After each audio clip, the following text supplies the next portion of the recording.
Welcome everyone, I'm Saunders Tech. This right here is Okami HD.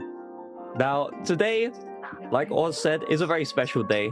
If you take a look at the top right of your screen, you'll notice that today is April 20th.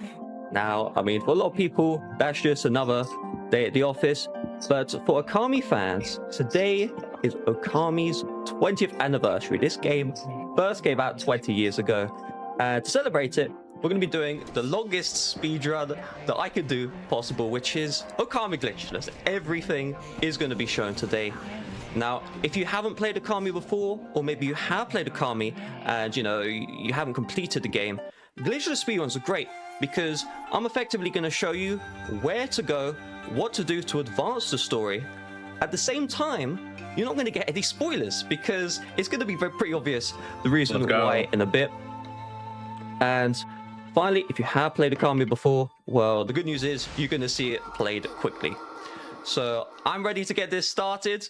Bit of a longer speedrun, but I'm really looking forward to it. So let's get this one started in 3, 2, 1, go. Good luck and have fun. Thank you, thank you.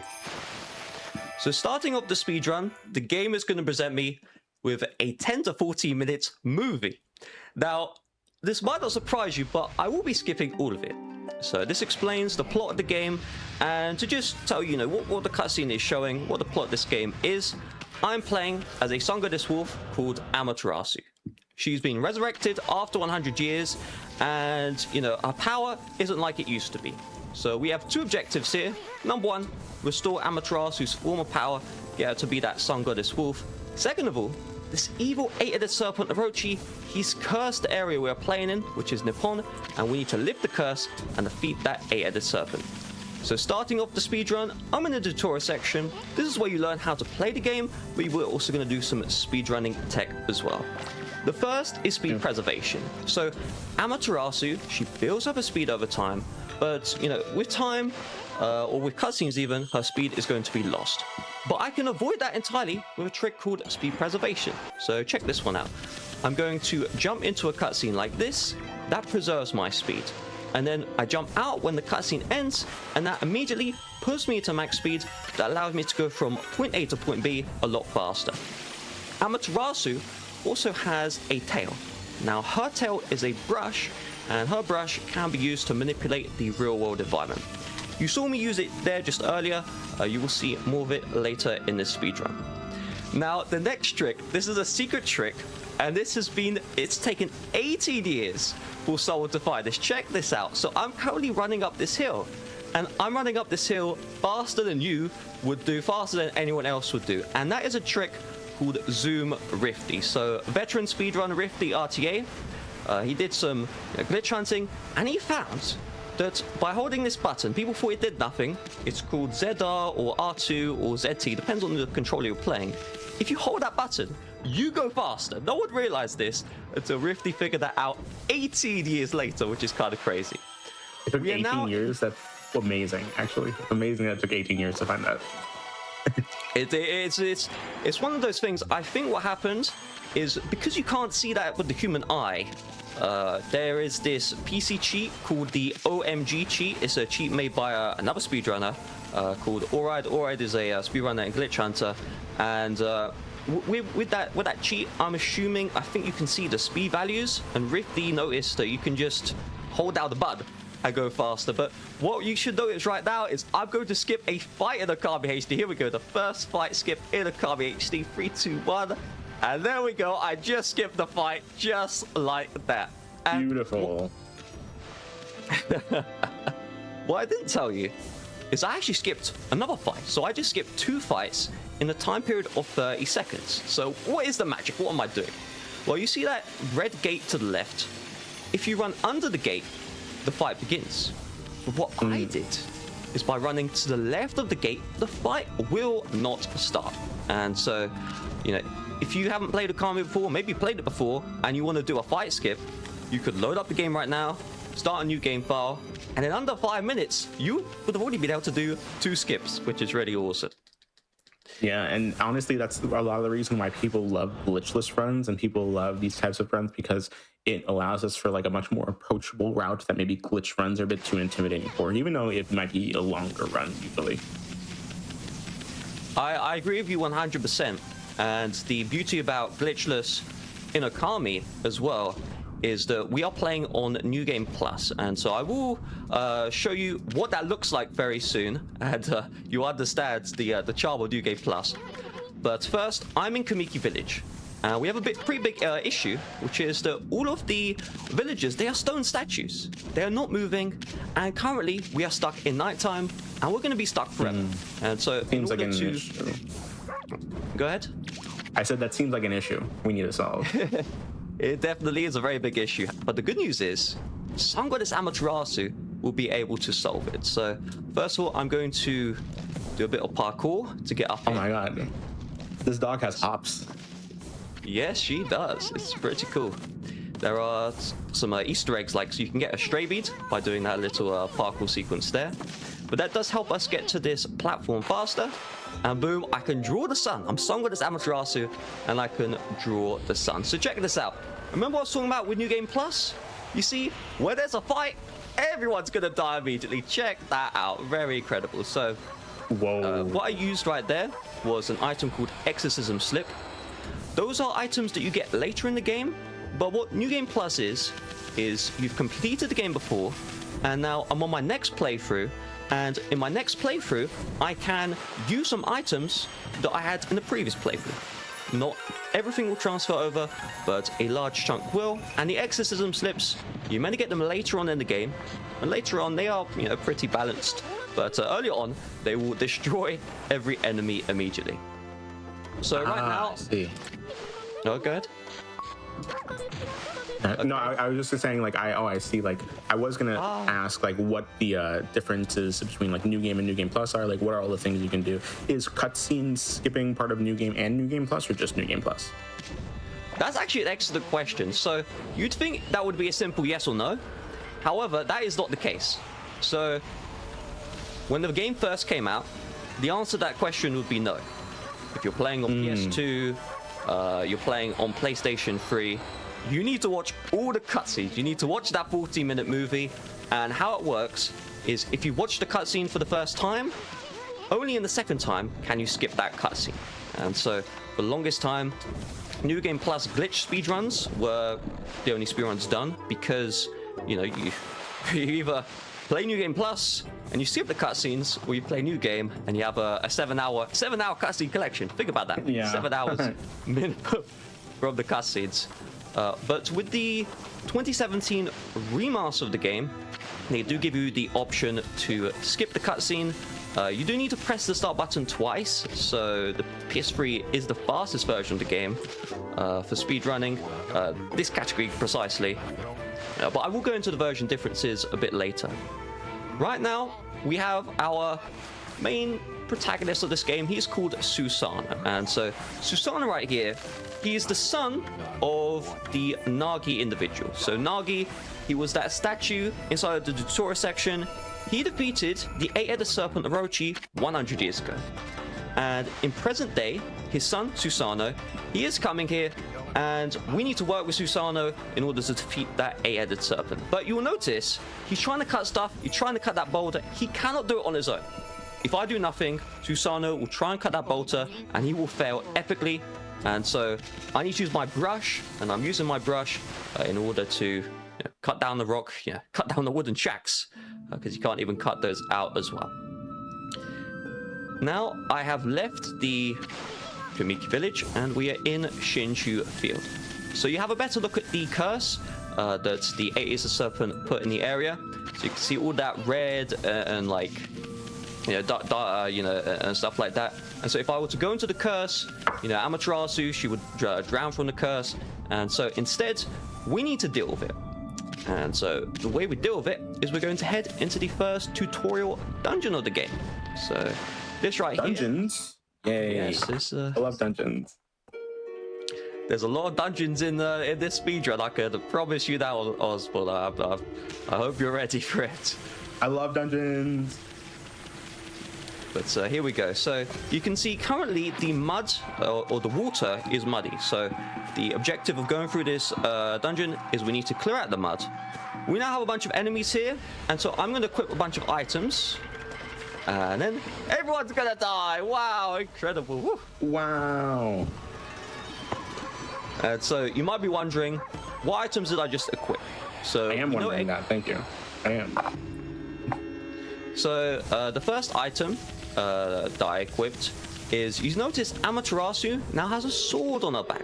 So this is an item you'll get later on in the speedrun, but with the New Game Plus, I can equip it now. Inside of fights, you will also see these beads. And so most of the time, I will use those beads. We call in the community like, the reason why we use the beads is because they deal an extreme amount of damage. They do have limited range, but for the most part, it will be useful. There's also a third item I equipped. It's a hidden item, and it really is beautiful. So let's first of all destroy the enemies. The third item is called a string of beads. So think about this.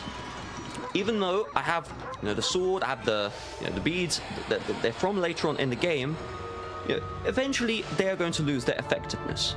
Well, in this game, there is this side Easter egg hunt called the stray bead hunt. And so how it works is if you collect all 100 stray beads, that's 100 stray beads, you will get the string of beads upgrade. And the string of beads upgrade, or you could call it an item, that will give you 10 times damage. And so if you 10 times, my goodness. My God. 10 times damage. You'll destroy everything. Now, when we get later on, some fights we do need to, do some careful maneuvering, but a lot of this speedrun really is just going to be how many fight skips can I pull off without messing up? How many cutscene skips can I pull off without messing up? And that will effectively, point to how much time I will save or lose. So here is Saunder. There he is, the second time, the 2 time. And so, again, he's unable to cut down these pots, but we can use our brush to help him out. So Amaterasu's tail, it is a brush, and it can be used to manipulate the real world environment. So you're seeing right here, I'm drawing a straight line that draws a power slash boom, a power slash the bear, which is what Saunder was unhappy about, and the bear is now on the floor. When he's on the floor, we now have this orb. So if you've played Okami before, you know this orb is extremely finicky, extremely precise, extremely complex and annoying to push. It's because the physics are like really precise. It'd be really easy if you could just carry the ball and move it, but you have to learn how to push it. Believe it or not, this is one of... Go ahead. The dog doesn't have opposable thumbs, unfortunately. We can't just push it down. You bring up a good point, Oz. You really do bring up a good point, but exactly. For the casual player, the speedrunners, it's not simple to push. Thankfully, though, I did virtually a perfect job there, but it's one of in the glitch speedrun and the glitchless too, but mainly glitched because it's a more condensed run. If you messed up even slightly, you start losing 10 seconds, 15 seconds. You don't want to be losing that time. So speaking of losing time, let's save some time because here comes another fight skip. So here we go, 3, 2, 1. Can I pull this off? There we go. Wonderful. And so how that works is there is a line on the floor, and that line conveniently tells you where to jump to skip the fight. So that fight is a really long, it's quite an awkward fight. You can lose 20 seconds if you hit it. But I can just do that wall jump to skip it. I can also just run to the right of those imps. Those imps we fought earlier, we destroyed them earlier. And then they want a rematch. Excuse me. We're not going to give them the rematch. We're not going to embarrass them. They want the smoke. They want the smoke. They do. And but we can't give it to them. We can't give it to them. We're speedrunning here today. Now I have in the Hana Valley dungeon, the tutorial dungeon, I got the bloom brush power. So the premise of this speedrun is you see these trees right here. We need to draw a circle to bloom those trees, and then once those trees are bloomed, good news, the area that's cursed, or the part that's cursed, we can lift that curse out of the area and we can move on. And so I've lifted the curse out of Shinshu Field. So you'd think I'd maybe explore the area. Izun wants me to explore the area, and that's what he's complaining about right here. because I'm leaving immediately. I'm saying goodbye to Shinshu Field. I'm going to head straight back to Kamiki Village. And the reason why we're going to do this is to go acquire the next brush power and do some side quests at the same time. So the next brush power is called Lily Pad. In order to do Lily Pad, I need to set up this dance event called the Koana Ahana Shuffle. In order to do this, I must bloom all of the trees in Kamiki Village only. So there are trees like this in Shinshu Field. You don't need to bloom them. You just need to bloom them in Kamiki. At the same time, I'm going to do a little digging minigame. So you can see the old lady here. She has, she's farmed these, I think they're turnips. I'm not too sure. But I'm going to dig them up and I'm going to destroy her harvest. Now, at the same time, I'm going to move my camera. So you see, she's going to try and hit Amaterasu, but you can distract her. So you do need to distract the lady. The way I'm doing that is by blooming the trees. You know, she takes a look at the trees, and she doesn't take a look at Amaterasu, who is digging everything up. I also cut her water pot, or power slash water pot. If you just power slash her in the body, she will chase after you faster. If you power slash the water pot at the top, you have more time to dig up the turnips.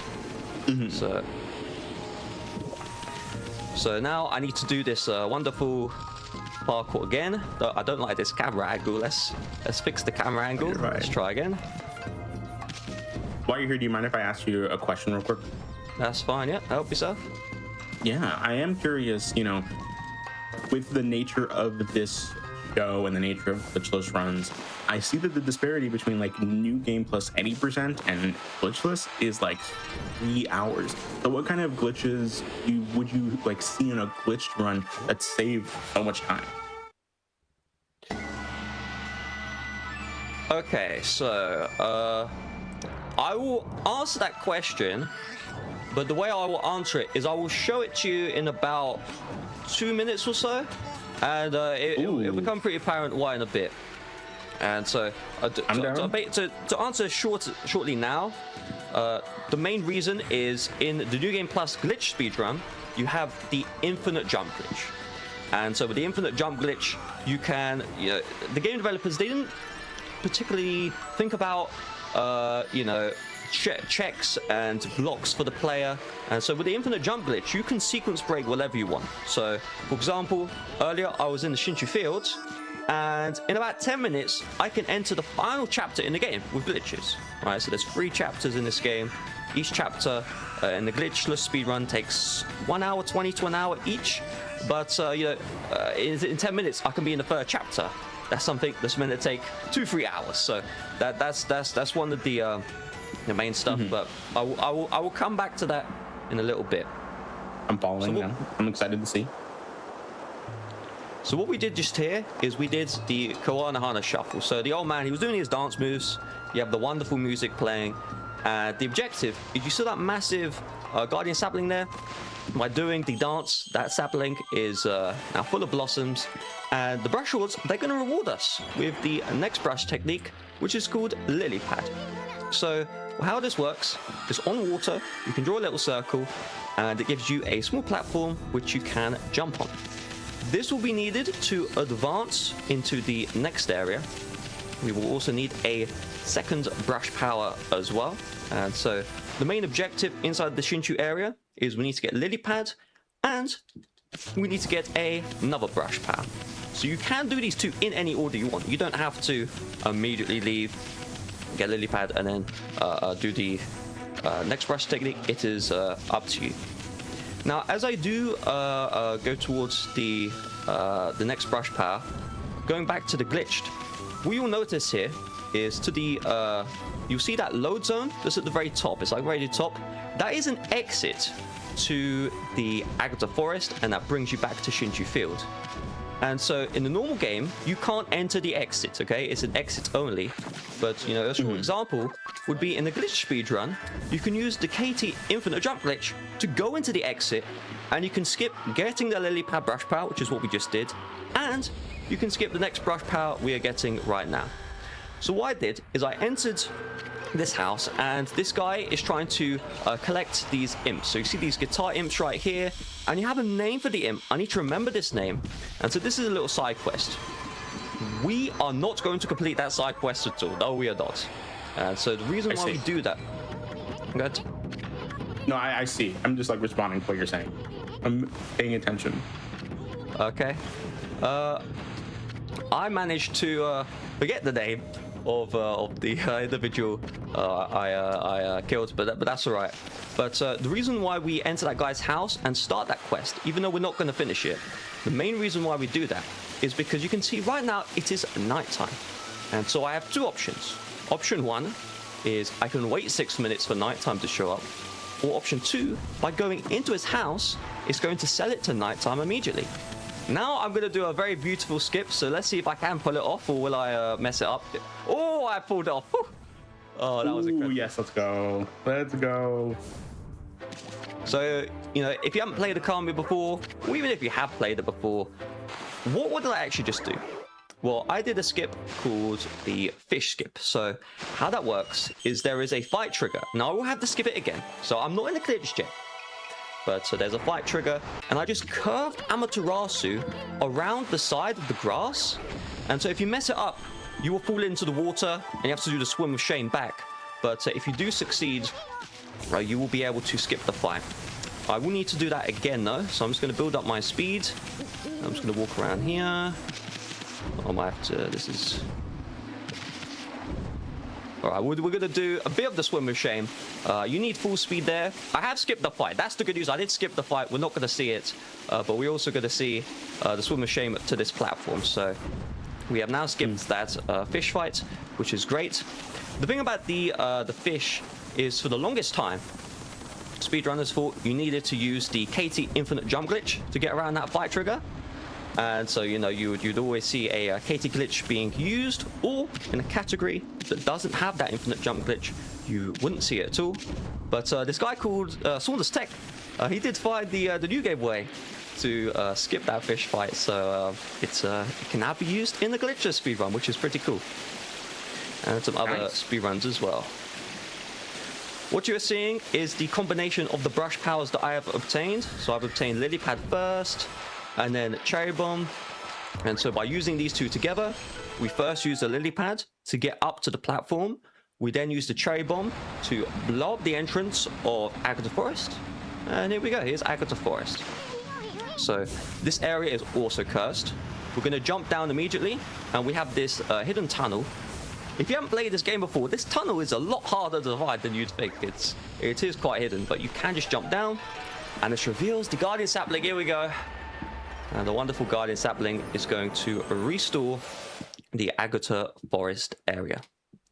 So inside of Agata Forest, we are now going to see one of the, I would say, one of the main characters of the game. So this is a mini boss fight. Here we go, here we go. And so he plays a wonderful flute. A beautiful flute, indeed. And here we go. It is Walker, and he is dead. Bye-bye, Walker. Bye. Oh, wow, look at that. We're speedrunning. Didn't even get a chance. Didn't even get a chance to breathe. It's kind of crazy. So Walker literally isn't dead, but we did have a boss fight with Walker, and we were able to end the boss fight nearly immediately. To advance the story, you see this boy, he's crying because his dog is currently trapped in a dungeon. You need to talk to the boy twice and then tackle him. And when you tackle him, you will start the fishing minigame. Here we go. So my objective... Fishing! Fishing minigame! Yes, yes, let's go! Yes, woo! We love our fishing. Well, we love these earlier fishing minigames. The later ones, not so much. But here we go. So my objective is I need to work with the boy, and I need to use my celestial brush in order to create a fishing rod. And I just move the analog stick left to right, so moving it to the right here just to pull the fish towards the boy. And then once I pull the fish towards the boy, I do the power slash, boom, and I'm able to collect the fish just like that. It doesn't matter what fishes you collect 2 fishes, and then the third one is going to be it's guaranteed. So you can see, here we go, here's the third fish, there we go, boom, boom, boom. and I have now collected it. So this is not a normal fish, right? This is not the fish, you know, you go in and, you know, you cook for food. This fish happens to have the entrance to the dungeon stored in its body. Yes, that's right. So you're gonna see the cutscene there. The entrance has been released, and so the boy he took the you can see the key right here. But Sun Goddess Amaterasu, we stole it from the boy. We don't trust the boy. Allow the Sun Goddess to do all the work, and with the power of the key, we can now open up Suta Ruins and we can advance. And so this is the very first dungeon of the game, and I look forward to doing it. There is going to be a big skip. Let's hope I don't mess it up, please. Let's hope I don't mess it up. This is a big skip. So let's see. I'm going to go into the dungeon. I'm going to need some serious time. This wall. Oh yeah, yes. Woo! Oh, I was like, I actually thought I failed it. I was screaming to like complain, and then I skipped it. So what on earth did I just do? Well, we've been skipping many cutscenes in this game, and typically, if you hit a cutscene, you know, it takes a total of 3 seconds to skip it. But the game developers this time, they have an 18-second cutscene that they want you to watch. You cannot skip it. It's a presentation of the Suta Ruins dungeon. And by doing that wall jump there, I'm able to, or earlier, not the wall jump I just did, the wall jump earlier, I'm able to skip that wonderful 18-second cutscene. I'm very happy I got that. Because it basically, if you fail it, you have the 18 seconds pause of shame where you have to just watch a dungeon you've defeated maybe 1,000 times. Is it like a cutscene that kind of like shows you the dungeon, like an overview of the dungeon, like you just entered, here's the dungeon kind of cutscene thing? Correct, yes. It is nice. Okay, it's kind of like a panorama cutscene like you see right here, but it's a lot longer. Yeah, very Zelda-esque kind of thing. I'm now going to do another skip. So you saw that cutscene of the ball earlier. I need to push that ball all the way down to unlock the door, but I just skipped all of that. How did I skip it? Well, what I did is I positioned Amaterasu next to the door entrance, and by drawing a cherry bomb, I'm able to, I'm able to unlock the door, but the door's going to shut a couple of seconds afterwards because the cherry bomb, it does eventually blow up. But because of how I positioned Amaterasu, I'm able to run through the door before it shuts, and so I do not need to push down that orb. I'm now going to try. I'm thinking I'm failing all these skips, and then I just do them anyway. It's kind of crazy. So there is marathon luck. I 100% agree. It really is. I'm speechless a little bit. But what I did there is there were those tiny mushrooms. You're meant to draw the sun and watch a 8-10 second unskippable cutscene to make the mushrooms larger, and then you can advance. What I did is I did a slow walk and I did a little bit of parkour, and with the power of parkour, I was able to skip the cutscene and skip all that stuff. So behind me, the bridge is falling. With my speed preservation, we don't need to worry about that. It's in a casual playthrough, that's a little bit tough, but in the speedrun with speed preservation, you can just run right past it. We now have a blockhead. This is effectively like a little puzzle. So he's going to show you his weak points, and you need to memorize his weak points and then use the celestial brush to expose them, and then he will die. Now, later on in the speedrun, the blockhead gets tougher. So you saw he had 2 dots. Later, it has 6 dots. There's I think a blockhead, Magnum blockhead operandi, one of those. So I genuinely can't remember the name. I would just ignore. I'm not sure, but he has, I think, 20 points you need to remember. Now, no normal human is going to remember 20 points. And you have to do it one after the other as well. It's not like you can do it in any order. Oh yeah, no.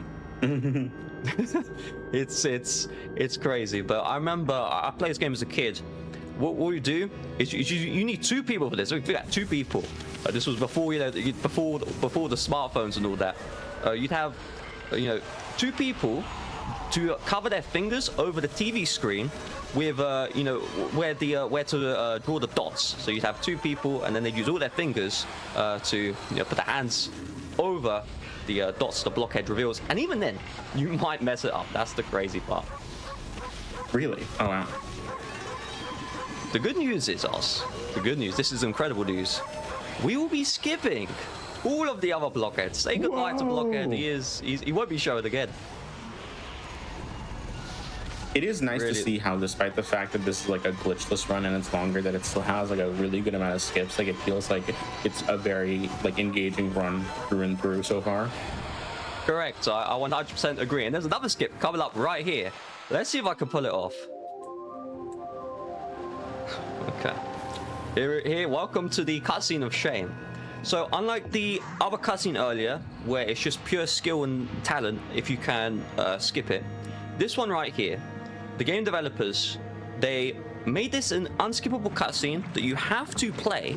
However, there was a little oversight, which is that you have just one frame to skip the cutscene. So it's a frame perfect input, and if you hit it, you will skip the cutscene. How I skip it is with luck. So it's just a 50-50 chance for me. However, recently there was a discovery. I'm not sure if it's Rifty or Lego who found this, but you can actually time the frame input to skip the cutscene, and so it isn't luck anymore. I'm now going to use those lily pads there. So there's two ways to enter this central area of Suta Ruins. I use the lily pads, and then I can just get to this area a little faster. That's all it does. You will now notice that there are these cursed patches. So in order to get my next brush power, I need to do some landscaping work and draw the flowers. Those will restore those areas, and brush gods will now give me the next brush power, which is vine. So here we go. How it works is you can grapple on two flowers, and so we're going to use that to skip about, I think, a minute of content. So I'm going to set this up. Oh, wow. I say a minute.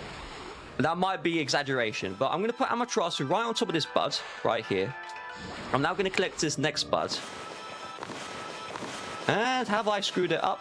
No, I haven't. I thought I screwed up. I didn't.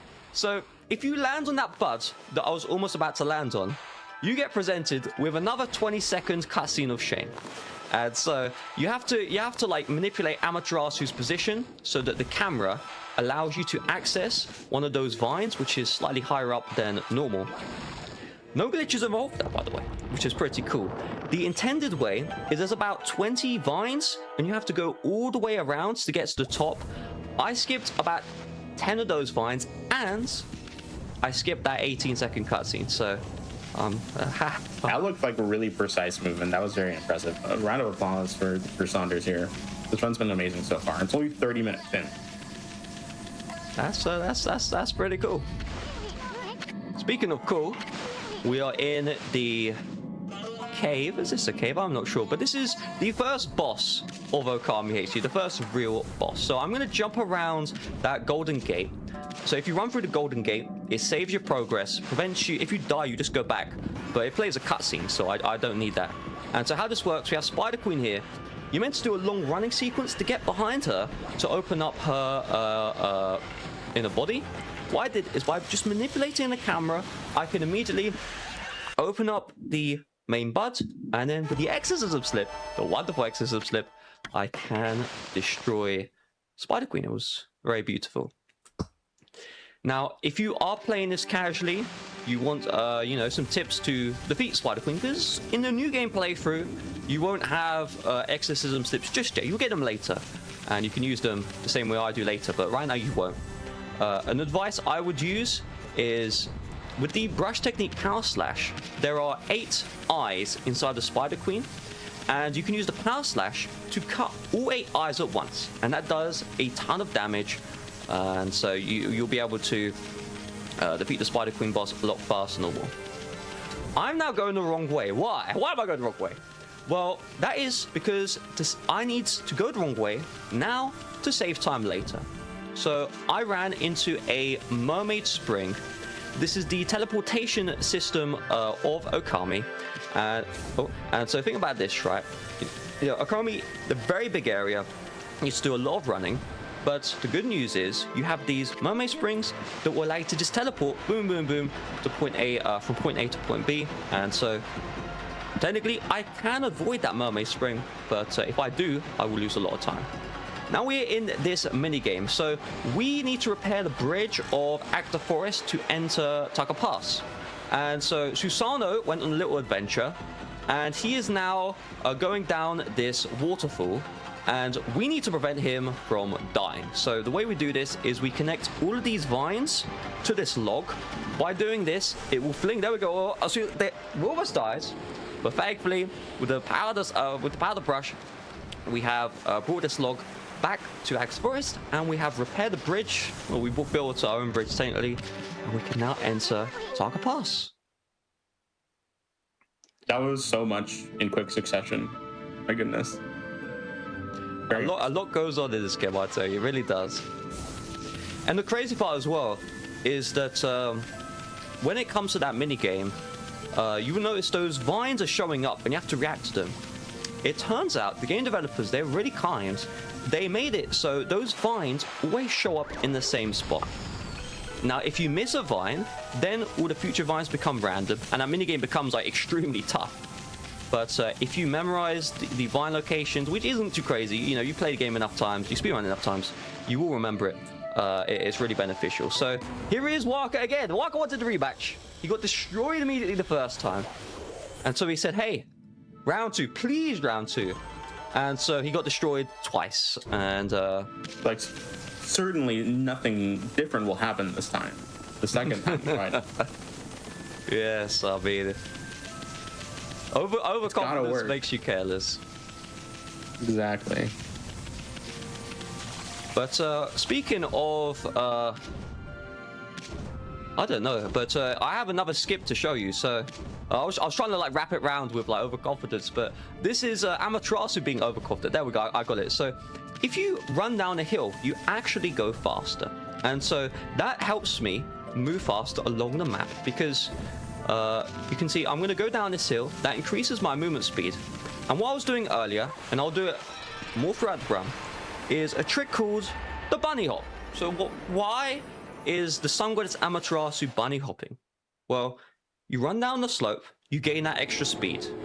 And as long as you continue to bunny hop, hop, hop, hop, hop, hop, jump, jump, jump, jump, jump, without running on the floor, the speed you had while you were on the downhill slope, that will be preserved even on flat slopes, even on uphill slopes, and you will go faster. It's...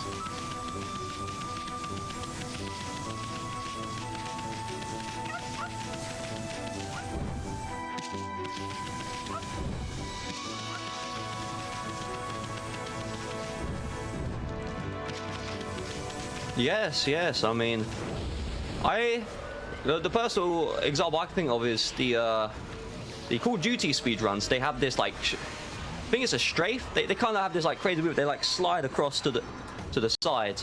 I would say wild. Definitely. Yeah, it is a little similar. I mean, you go faster. That's kind of the main thing, if you see what I mean. I'm now going to complete this demon gate. This unlocks the next mermaid spring. So we do need to use those mermaid springs. Yes, you lose time now.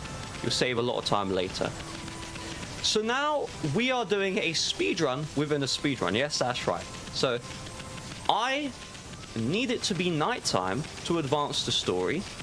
At the same time, I need to do some side quests before I can advance the story.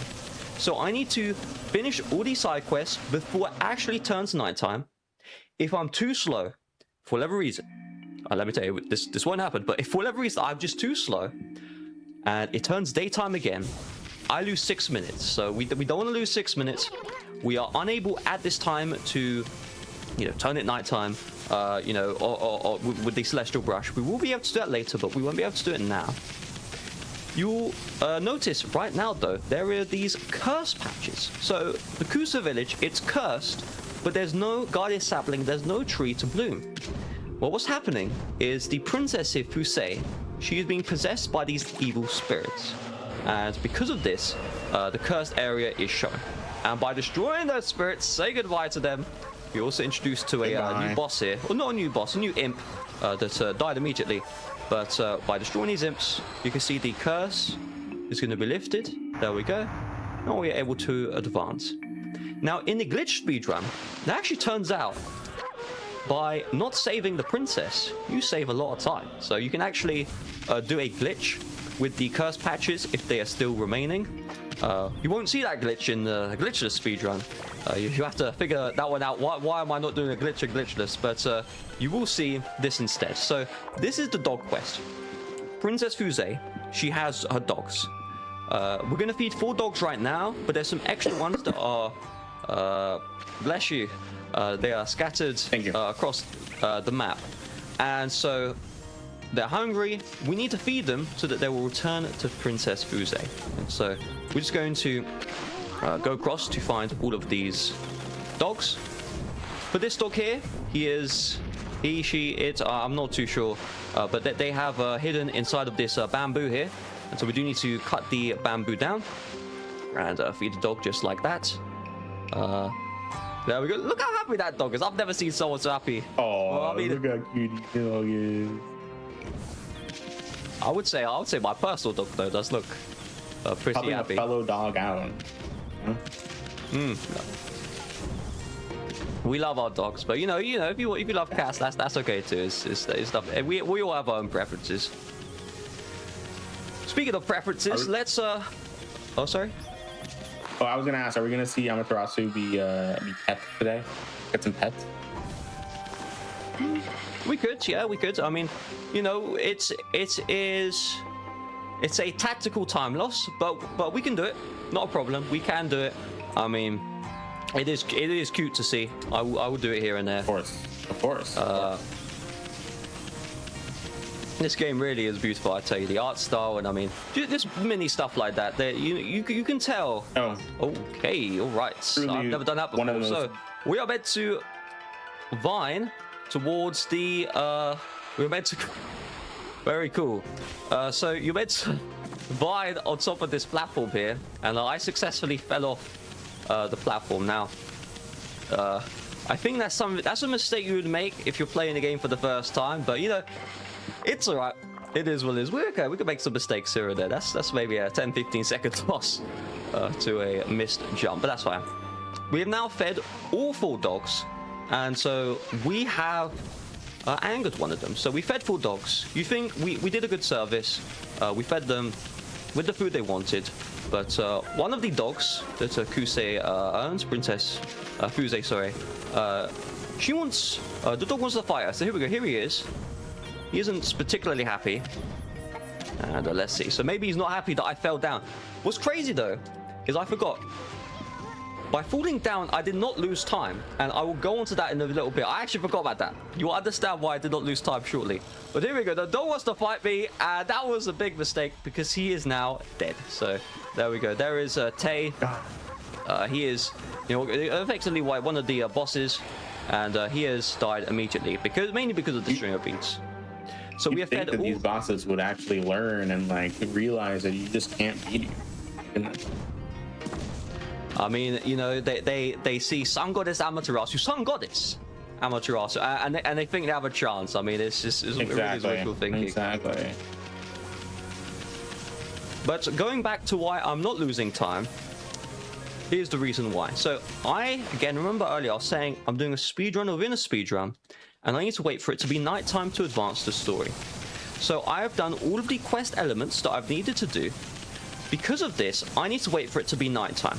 And so we are looking at maybe a 1 to 2 minute wait. We literally just need to wait for it to be nighttime. Until then, I cannot advance the story. Now, a fun fact, remember at the beginning of the speedrun, I talked about the ZR button. I think, was it? It's R2 on PS3, you know, ZR, the zoom riftly trick. What's incredible about that trick is if you hold that button when you go down slopes, you will lose time. So it will only save time if you're going uphill. If you're on flat ground, it will mostly save time. And also check this out. So while I wait, because I do have to wait about a minute, if I don't hold down the ZR button, it might be a little hard to notice, but you can see I restore my speed, and Amaterasu has to accelerate a little bit. You have to be a little bit, you have to be quite early to notice this, but it takes a little bit to accelerate. However, the ZR has an extra utility. Check this out. So I'm going to hold down ZR and restore my speed. and I immediately accelerate to max speed. So, oops. So you can see I immediately go to max speed. So throughout most of speedrun, I'm just holding down the R2 button, ZR. It depends on the controller you have, or what button it is, but there you go. So I'm now going to draw a cherry bomb. We are again waiting for the wonderful nighttime. We cannot advance the story until it turns night. However, I can give you some lore. So you see that right there? That is Mr. Oh. Right there. My camera flips. You see the left? That is...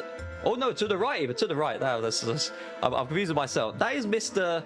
Cutter. So there's these. Go ahead.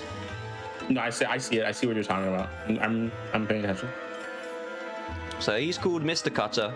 He looks like a normal human, but if you talk to him, he wants to kill Amaterasu. Now, no other human being wants to kill Amaterasu, and that's because he's a scam. He's a fraud. He actually is an evil demon that has possessed a human being.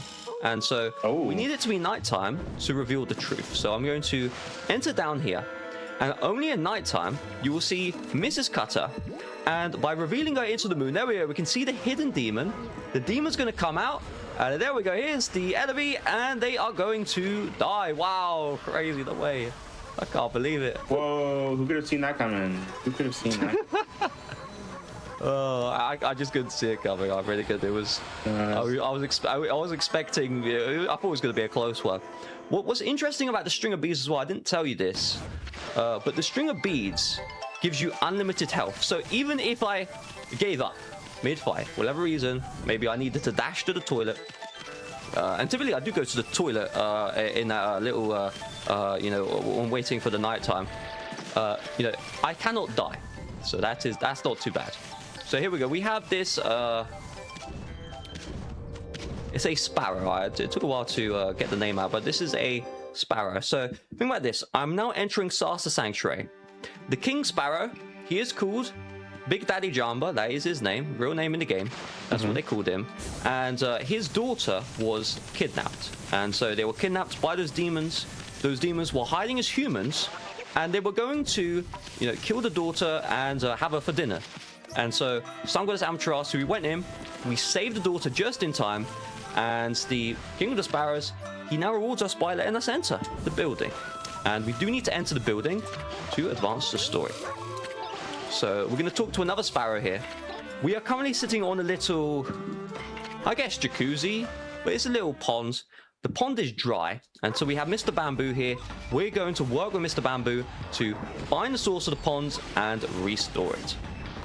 The way we do this, and this is a trick you can do yourself, is by drawing cherry bombs. You will notice that I basically destroy the minigame. You know, you're meant to slowly, you know, hit all these rocks and all that stuff.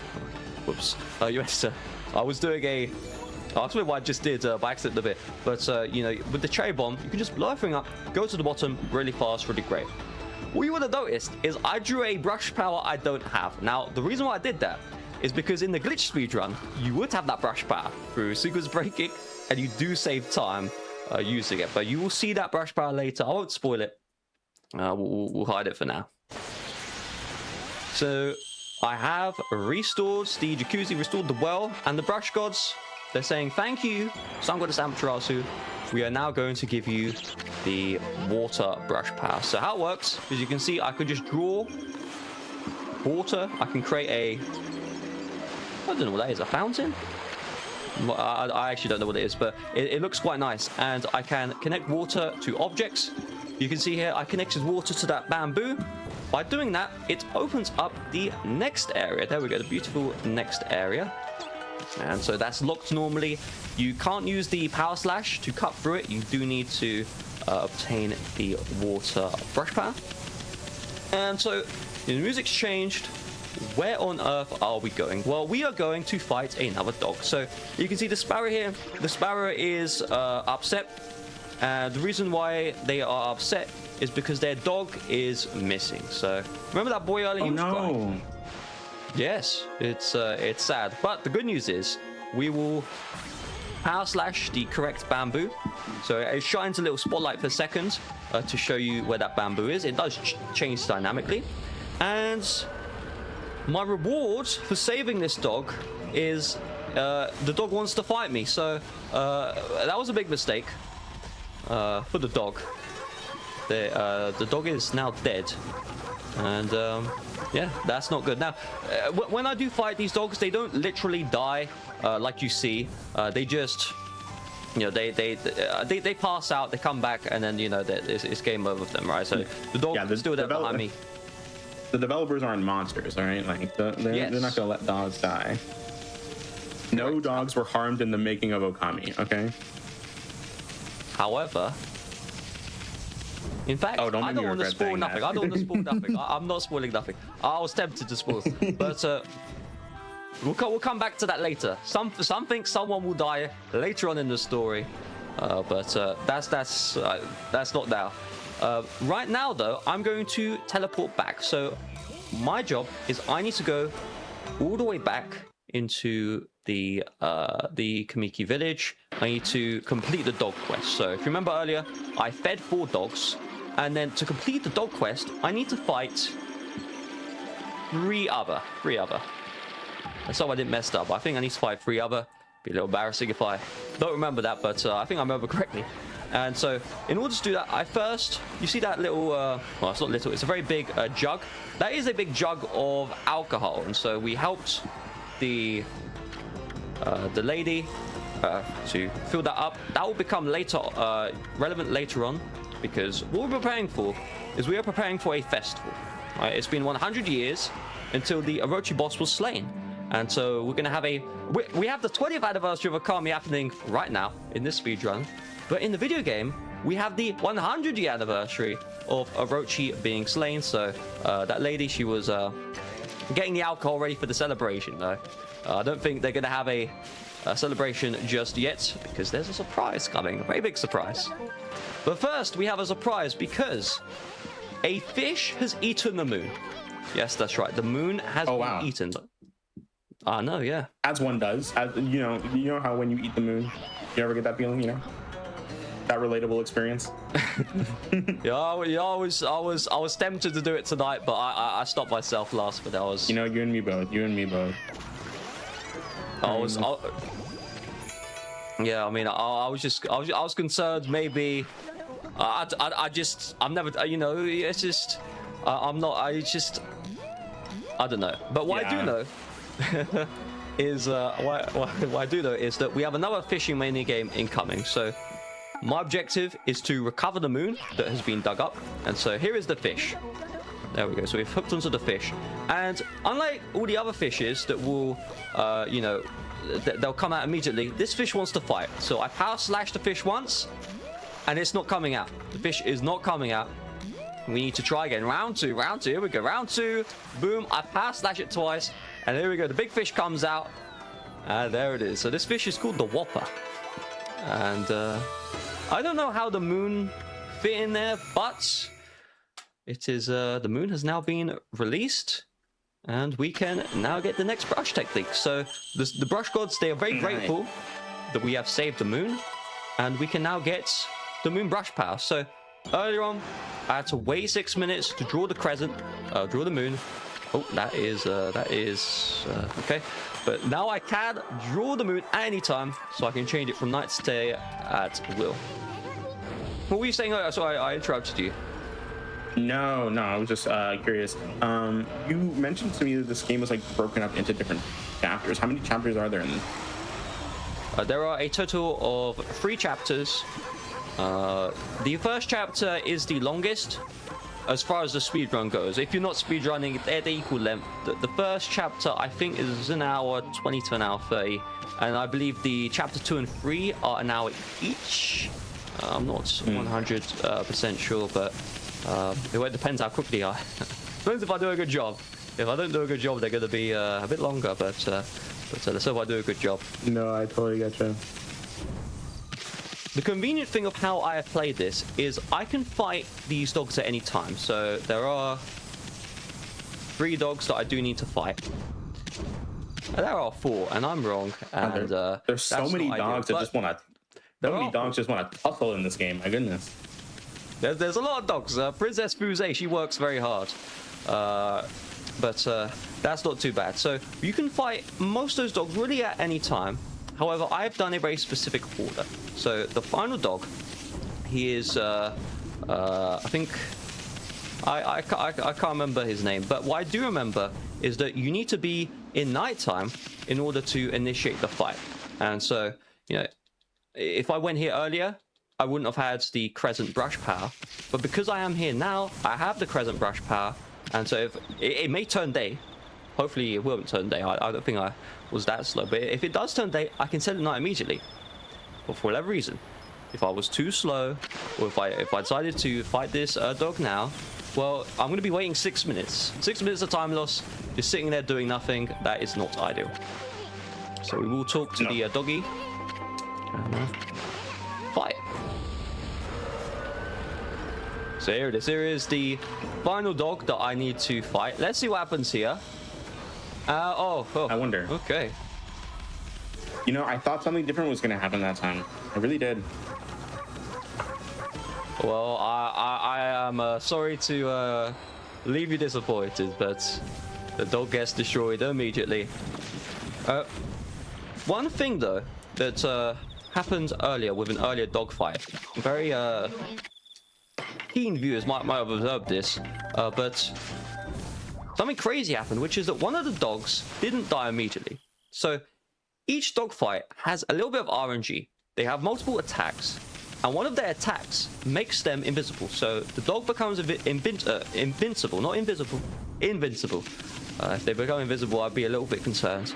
But they become invincible, and you cannot, you know, kill the dog with your bead. You have to wait until their invisibility runs out.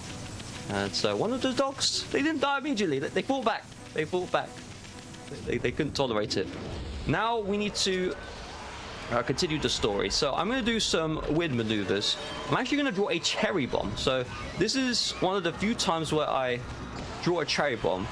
And that's because with these green imps, if you blow them up with the cherry bomb, it will advance the fight immediately. So normally what happens is you'll see with this yellow imp, you kill the imp, and then he slowly flops to the floor, and then he reveals the money you get, and then the fight advances. Well, with those yellow imps, if you blow them up with a cherry bomb, it reveals the next phase of the fight immediately. So that is going to save a bit of time. It's a time save. We're speedrunning it. We really are speedrunning it. It's kind of crazy.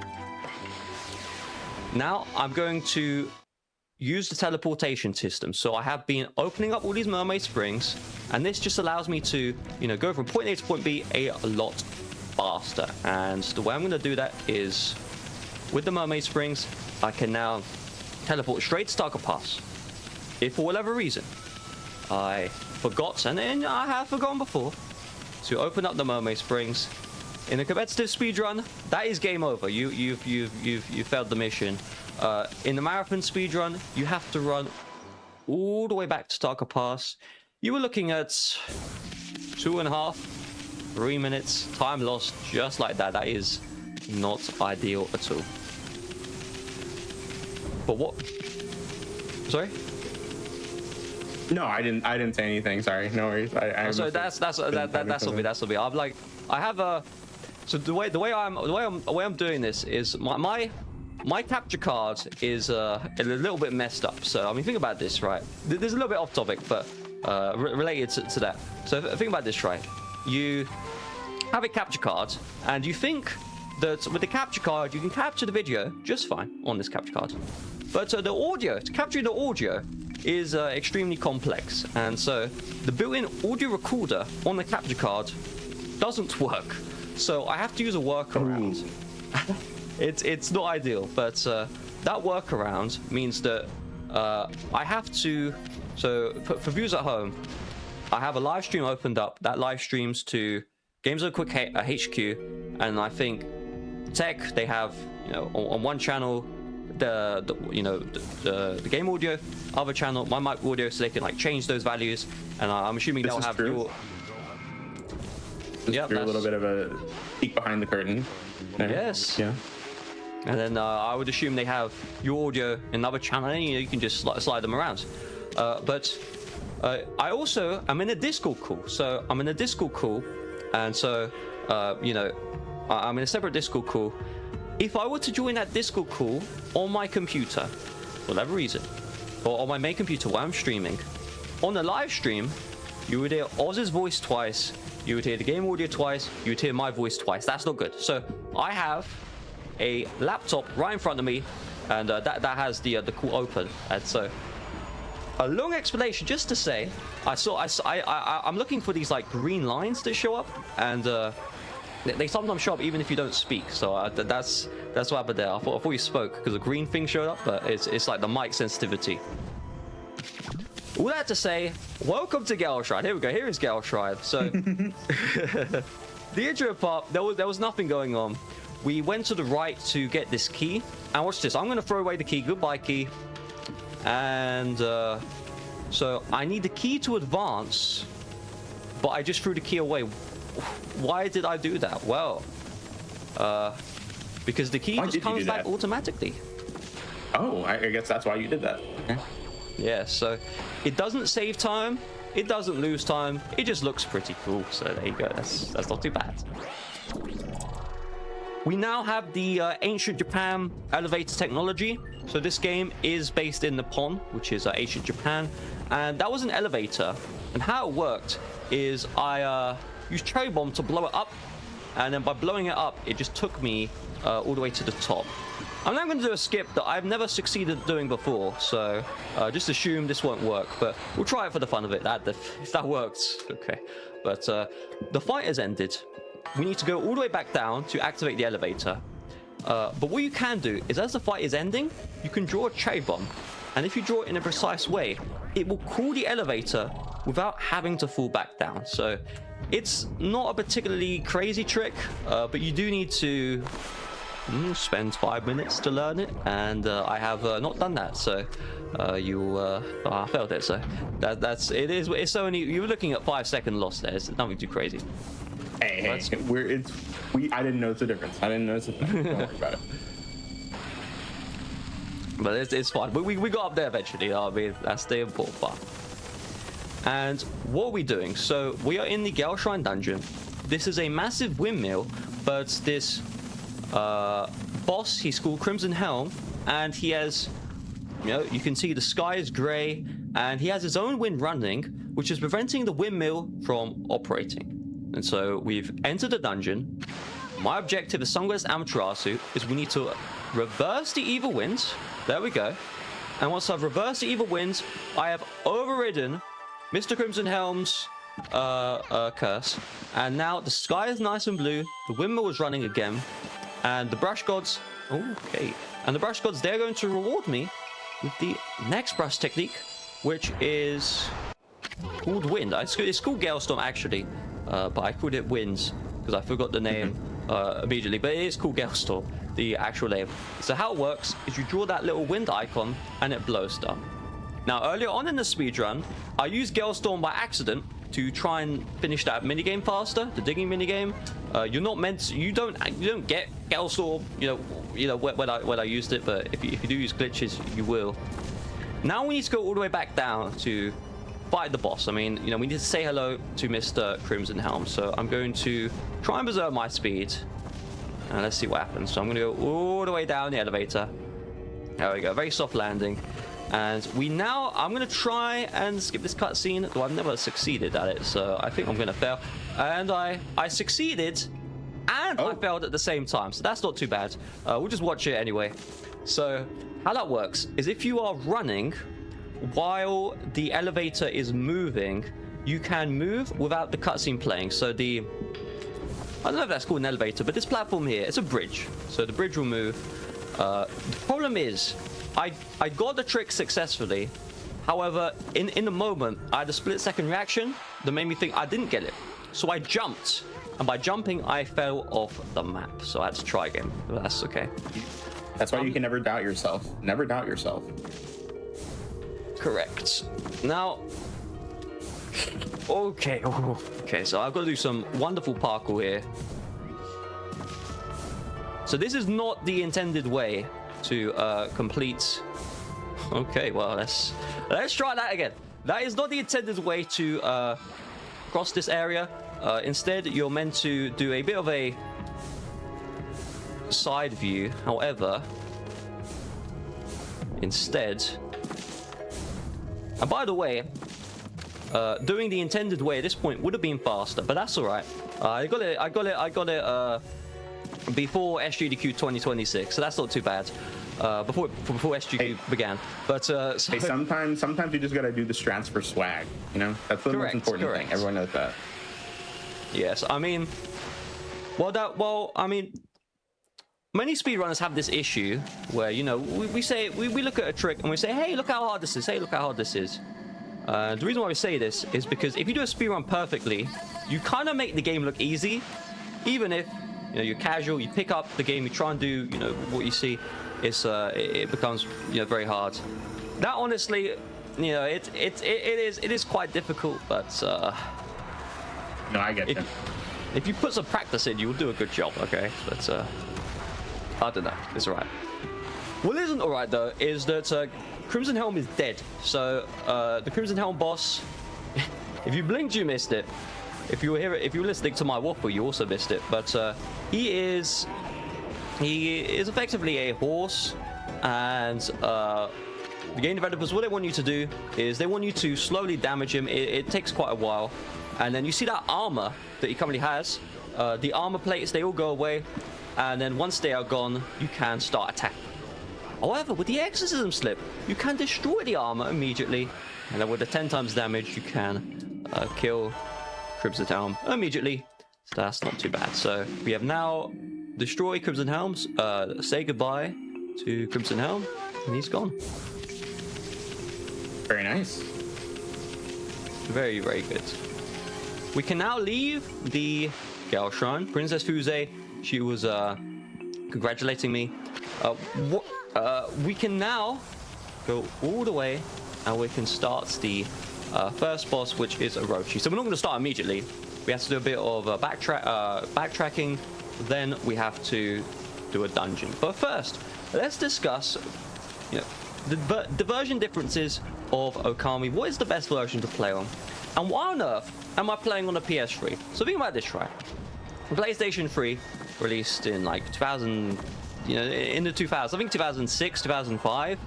And we have the technology. We can figure this out. Hold up. PlayStation 3 release date November 11th, 2006. Yes, you're right. 2006. So I was maybe 2 years old back then, right? And since then, we've had the PlayStation 4, we've had the PlayStation 5, and you can play Okami on the PS4 and on the PS5, right? You can also play Okami on the PC, you can play it on Nintendo Switch, you can play it on Nintendo Switch 2, you can play it on virtually everything, to be brutally honest. But I'm choosing the PlayStation 3. Why? Why PlayStation 3? Why not PS5? I mean, PS5 should be faster, and it is faster as far as raw processing power. However, the game developers, they have decided to tactically slow down the newer versions of the game. And so between load zones, or between going to areas, you will notice we have loading screens. And on the PlayStation 2, on the Nintendo Wii, on the PlayStation 3, which is what I'm playing, you know, the way the game loads is just when the game's finished loading to the next area, they advance you on right away. However, on the PS4, PS5, PC, Nintendo Switch, all of the newer versions, the 2017 remasters, the 2018 remasters, they hard-coded load times. We're loading it right now. They hard-coded in the load times, and they left a gift, which is that the hard-coded load times are actually slower than the native loads on PlayStation 3. So it is actually slower by a whopping 8 to 10 minutes for me to play on the PlayStation 5 version compared to the PS3. But there's more. Why would they hard lock the load times? Why would they hard code it in? That's a great question. There is actually I think a good reason. So I mean, on the one hand, if you immediately go between areas, that does a little bit break the flow of the game, but you know, you could argue that that's nothing too crazy.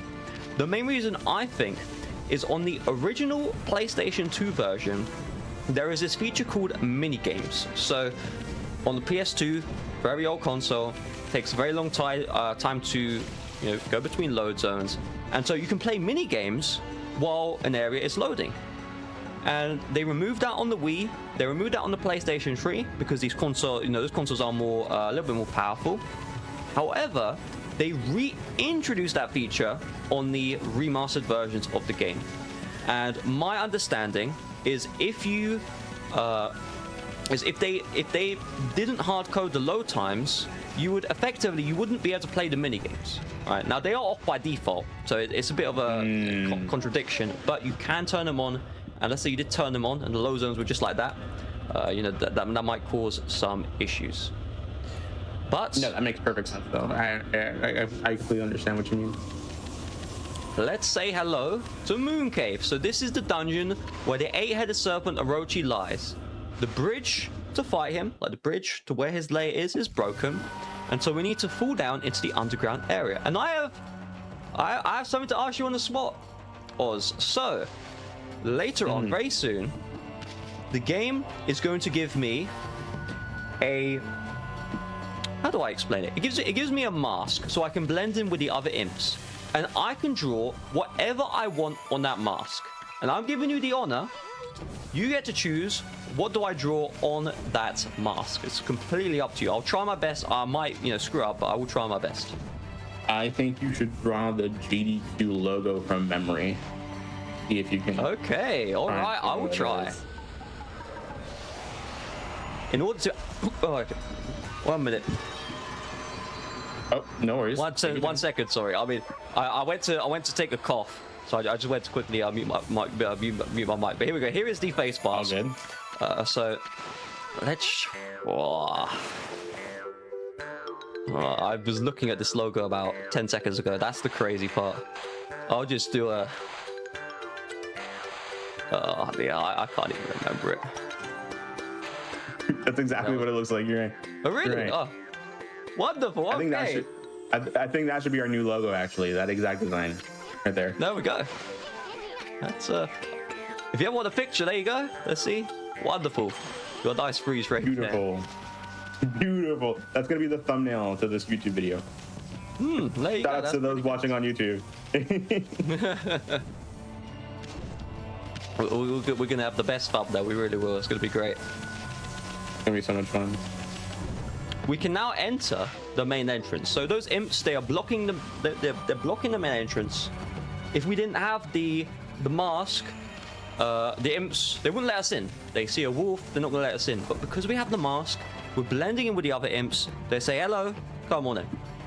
Now we are in the main Moon Cave dungeon. So we're gonna be doing a lot of stuff here.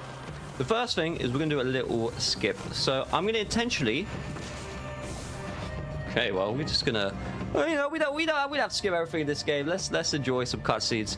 So if you position yourself correctly, you can prevent that cutscene from loading, and then from the side here, you can connect the vines. So the chef, he is cooking the 8-headed serpent's Orochi's meal. The problem is he has started. He messed up slightly, so he is in his own soup. By drawing the vine, we have saved the chef. And he rewards me by giving me a key, and with the key we can now go through the dungeon. So the main objective of Moon Cave is we need to help the chef get all of his ingredients so that Orochi can have his wonderful feast. So let's start that off. We are now going to go to the vine area. While these vines all look normal, this second vine here is the opposite direction. It's facing upwards. If you land on that vine, you'll be gifted with a 10-second cutscene. So I'm connecting to all these vines before I probably land on them.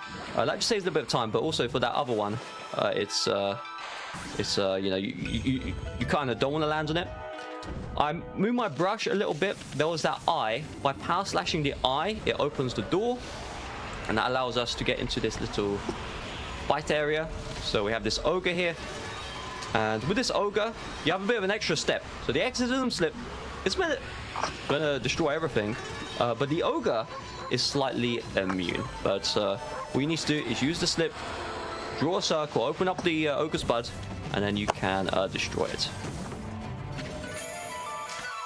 So here we go. Here is the first ingredient. Wonderful. There we go. Wonderful. So I have the first ingredient. Let's go. We need 3 more to go. The good news is that cutscene from the earlier bud, that this upwards facing bud, has cleared. So in this game, if you skip a cutscene intentionally or unintentionally and advance a little bit forwards, a lot of cutscenes, they will just unload. So that's unloaded, which is good. This cutscene, on the other hand, you are forced to watch. So it's showing you, there's this little water stream.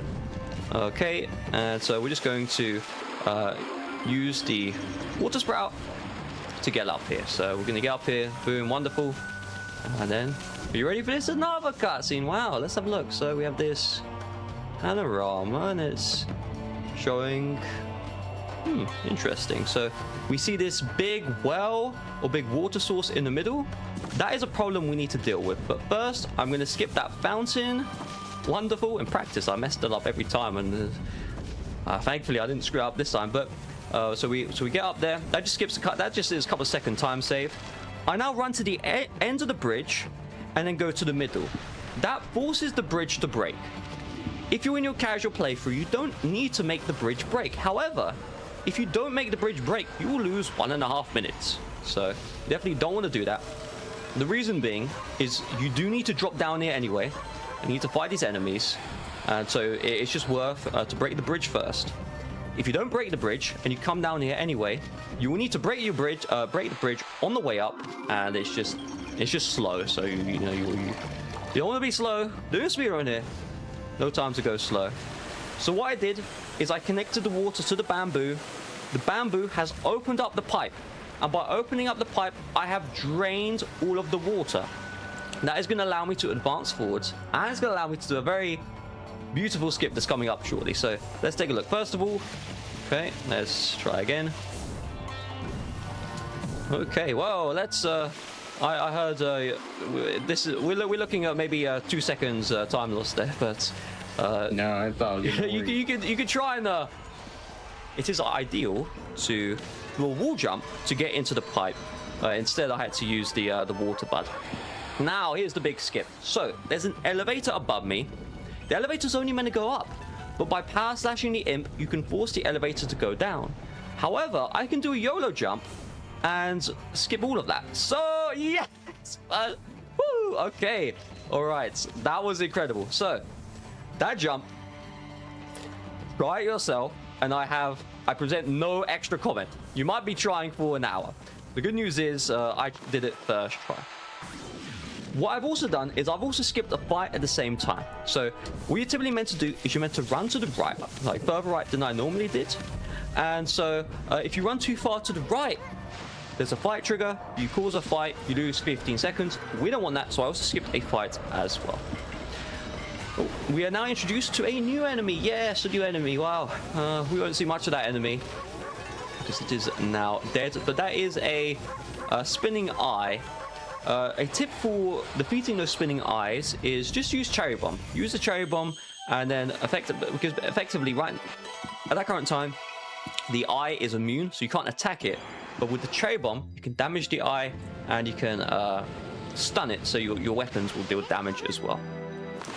All of that to say, I now have a new brush power, which is called Inferno. So Inferno, it is fire, and with the fire, you see the fire source, I can connect it to stuff. So the main utility you will see of the fire is I will be burning ice cubes or ice blocks. So that's going to be quite nice. Also in this elevator, as I go up, you can see a nice bit of artwork. This is the Orochi boss that we will be seeing soon. So that's just pretty cool. While we're going up this elevator, do you mind if I read down an announcement real quick? Help yourself. Yes, good time. Yeah, I just want to let everyone know, if you're curious as to what's coming up on Hotfix or you're interested in running on GDQ, you can check out this week's schedule and submit your own runs to be showcased at gdq.gg/hotfix. Again, I really do encourage everyone that can to submit their runs for Hotfix. If you speedrun anything, you have a lot of shows of different varieties. You know, Saunders Tech submitted to this show, I think, like one of the first days that the show was announced. And I kept this run in my back pocket for a day like today. And I'm very happy when I see new submissions come in. And of course, please check out the schedule. We're gonna have a lot of really fun stuff this week, including games done hitless this Saturday, a collaboration with Team Hitless, where you're gonna see hitless runs of a bunch of Souls games and non-Souls games too, all day. So please check out that schedule. Back to the run. I am curious, Saunders, would you say that Glitchless is like your main category with this game, or do you specialize in other categories? What do you think is like the thing you focus on the most when it comes to Okami? That's a wonderful question. I would actually say it's 50-50. So there are two categories I specialize in. The original category I played is New Game Plus Glitched. So that was the New Game Plus Glitch category is the fastest completion of Okami. It's where you complete the game as quickly as possible with glitches. However, later on, there was a glitchless category introduced. It came out in 2023. I first speedran in 2021. I would say I spent a lot of time in 2025 grinding glitchless. I would say overall I have more time in the glitch category just because of that time spent, you know, in 2021 and a little bit in 2023. But I do love both categories equally. I'll be honest, the glitchless category is more fun to play. I mean, I have to say it is actually more fun. But you know, it really is equal. I do enjoy both.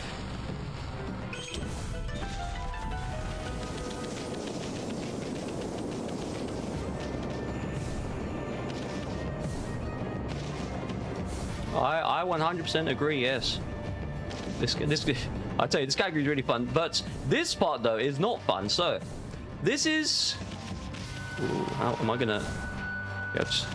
How am I going to be able to recover this? I am not. Okay, so this right here is what many casual players consider potentially the worst part of the game.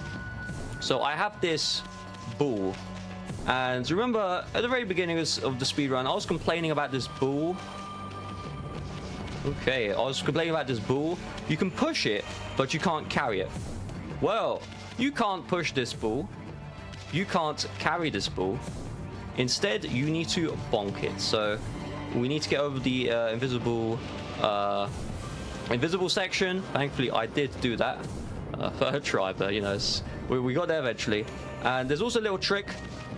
Let's we'll get this in.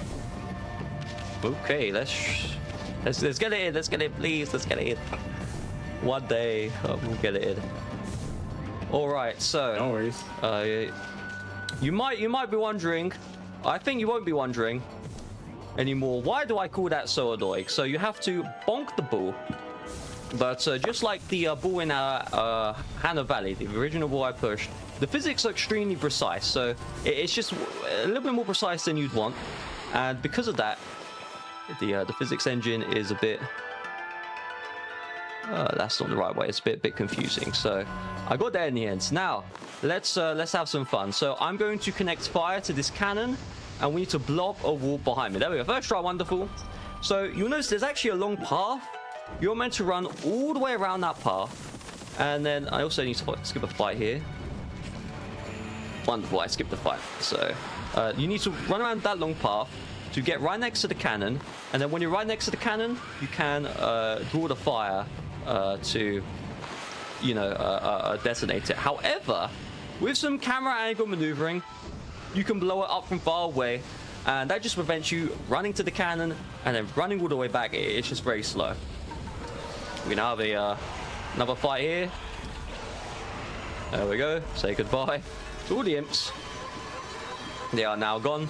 And we are near the end of the moon cave. So here we go. I'm going to get this. And this is now the fourth and final ingredient of Orochi's dinner. I think that is I don't know what that is, but I'm not sure I want to eat it. I mean, one of the ingredients is like... Okay, almost hit the fight. Well, that's the good news is we didn't. So if you hit the fight, say goodbye to 15 seconds. I'm going to do a wall jump across this side panel. That prevents me having to go the long way to get to the chef.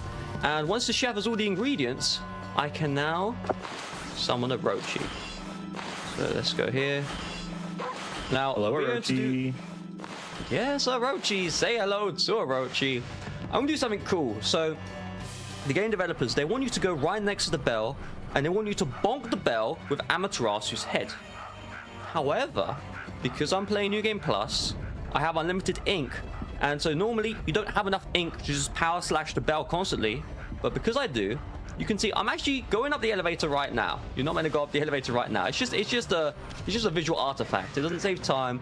It's nothing too crazy. But what it does allow me to do is it allows me to be right next to the elevator, and I can call the imp, and I can go straight up without having to run to the bell and then run back. So that's just a little bit of a time save. So here we go. Here is the Orochi fight. But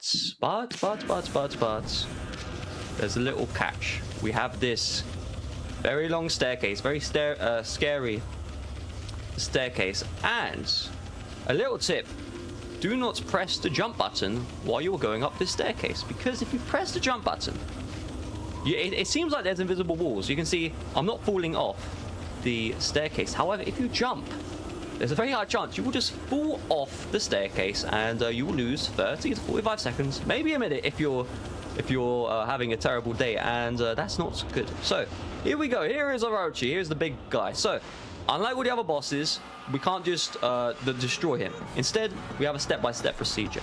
First, we're going to power slash one of Orochi's heads. Next, we need to just follow the tutorial. So you're going to see here, one of the heads is going to attack, and it's going to show me a little cutscene of the head drawing. So there we go. It's drawing just like that. So how does... Oh, almost just pulled the my headphones off my head. But how this boss fight works is each Orochi head has an elemental attack. And then what happens is after the elemental attack, Orochi's mouth opens up nice and wide. And remember that alcohol from that lady from earlier?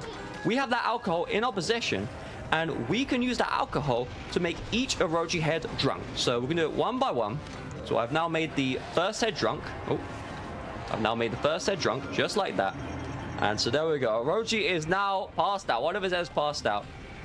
What we need to do to continue this boss fight is we need to make 3 heads drunk. So we need to do each head, to get it fully drunk. We need to make, give the heads alcohol twice.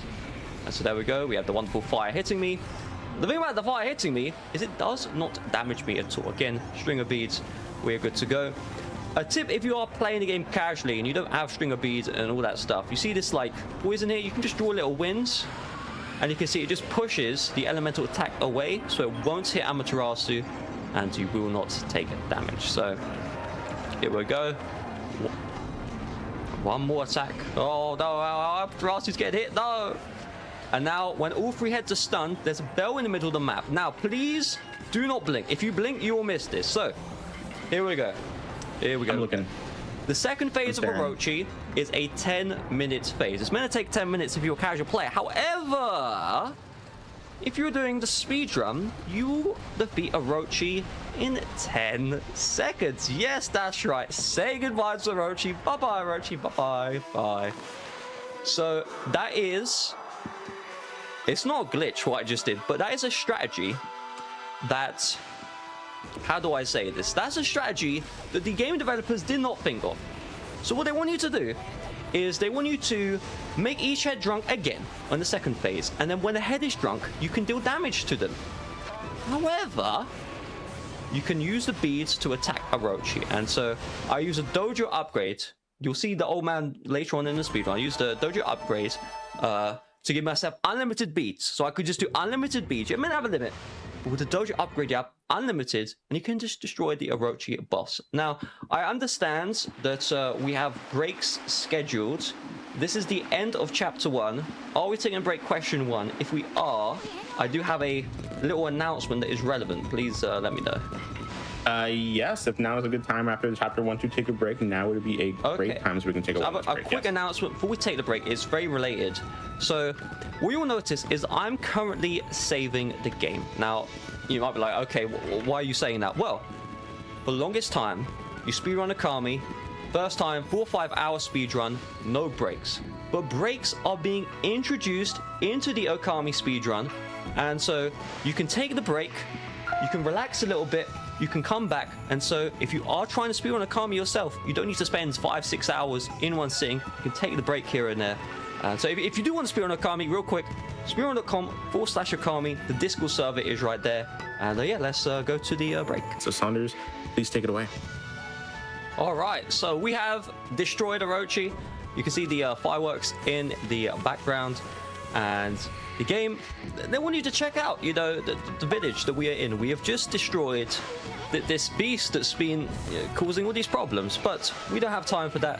Instead, we are going to forcibly, one after the other, again and again and again, we're going to beg the game to let us leave. And eventually, after around 3 times, you are able to leave Kamiki Village. It is going to return into daytime, and now we can carry on. So we have just completed the first chapter of Okami. We have 2 more remaining. And those other 2 chapters, they are going to fly by before you know it. But first, we actually need to get to the area where those chapters are present, or the second chapter is present. And the way we're going to do that is with the beautiful Mermaid Spring. So check this one out. In the first chapter of the game, we are stuck in this grassy green area. You have Shinshu Field, you have Taka Pass, and these are nice green areas, but there's a big problem because the second chapter of the game is blocked, and it's blocked by this massive bridge. So you will see it coming up very shortly. Oh, okay, it's hidden behind the mountains. They don't want you to see it just yet, but you will see it very soon. It is coming up any moment now, and this long drawbridge is blocking us from advancing on in the game. So there we go. There is that beautiful red drawbridge. And so how do we get around it? Well, you'll be happy to learn that completely glitchless, you can skip lowering the drawbridge, and you can save between 40 minutes to 1 hour in the speedrun. Yeah, incredible. However, you might notice I won't be doing that. So, I mean, think about this, right? Let's first of all lower the drawbridge. The way we do that is we do need the fire brush power, which you get inside of the moon cave. So you can come to this area at any time, but without the fire brush power, you can't make that arrow fiery. And when it's fiery, it blows up that little left section and lowers the drawbridge. However, to the left of me, you see that rock. That rock was put there as nice artwork design. However, you could, with some precise jumps, without doing any glitches, you can completely destroy the entire game. You can just go into the second chapter. You don't need to defeat Orochi. He can stay in his lair. You never have to defeat him if you really want to. But why didn't I do that? Well, part of Glitchless is you have to balance a couple of things. With many games, you have a glitched run, you just remove the glitches. But with Okami, you have the glitches, you can easily remove those, but then you also have these sequence breaks that show up. So this is not a sequence break, this is a fight skip that I am about to fail. Oh, I guess I didn't fail it. I failed it successfully. So what I did, you're meant to, okay, I almost just did a glitch. Thankfully, I messed up the, okie dokie. All right, let's break everything down one by one. Let's slow down the pace a little bit. Let's just slow it down. What you just saw was I tried to do a brush adventure. So that is a glitch. And what happens is you see I'm doing this little mini game here, and I need to connect all of the water sources together. So you can see I'm using the water brush power to connect them all together, and then that helps grow the guardian sapling. However, in the glitch speedrun, you can use a exploit in the game where you can make the brush go under the map, which is what I did by accident, and then you can just connect all of the water sources at once and complete the minigame immediately. Now, the good news is I failed that glitch. If I succeeded it, then I mean, this is not a glitchless speedrun anymore, but thankfully I did not screw that up. Now, if we go back a little bit. No glitches in this show. We'll have to open the trap door if you start doing glitches. My goodness. But it was very close. It's very, very close. If we go back one more step, when it comes to this speedrun, you have a balance of 2 things. Number 1, you know, we're not doing glitches, but number 2, we can't do sequence breaks. So there are sequence breaks you can do that technically aren't glitches, but they kind of you know, there's this kind of like feeling of the game. If you play the game casually, you don't like, you know, do all that stuff. So, you know, that's how that goes.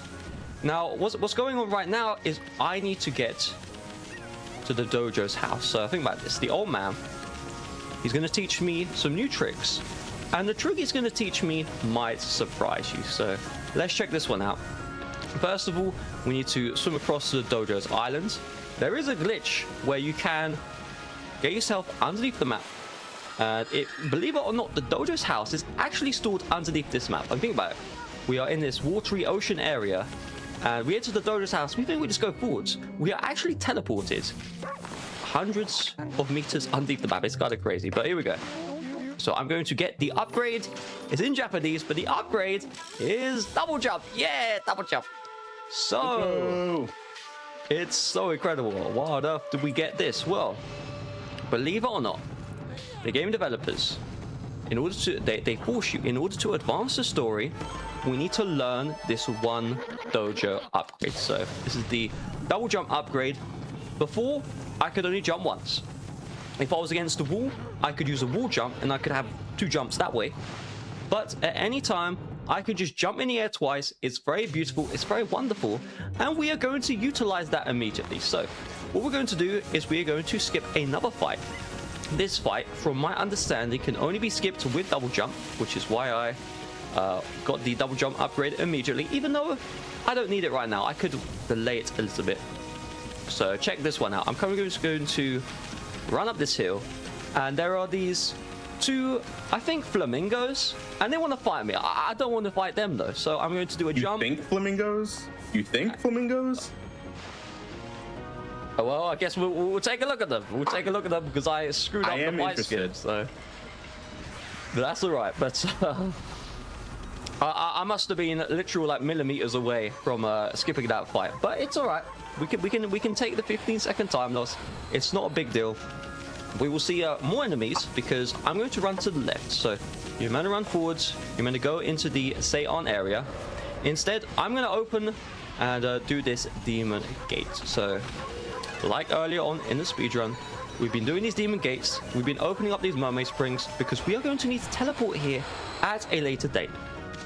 If for whatever reason I forget to open up that mermaid spring, it's a very long walk of shame, a very long run of shame. It is, yeah, I don't even want to think about it.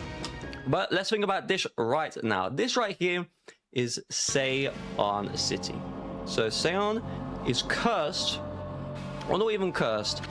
Something is off. I mean, you see there's all this mist, and all of the people of Saunder City are sick. They are unable to stand, and in the glitched speedrun, they will be sick forever. However, in the glitchless speedrun, we're actually going to help them out. So first of all, in order to help them out, we need to do another digging minigame. So if this digging minigame, I always struggle to find it in the casual playthrough. And even when I first learned the glitchless speedrun, I struggled to find it. However, a little tip: when you first enter Saunder, this is just in the top left of the map. And I don't know how that trade one worked, but I'll take it.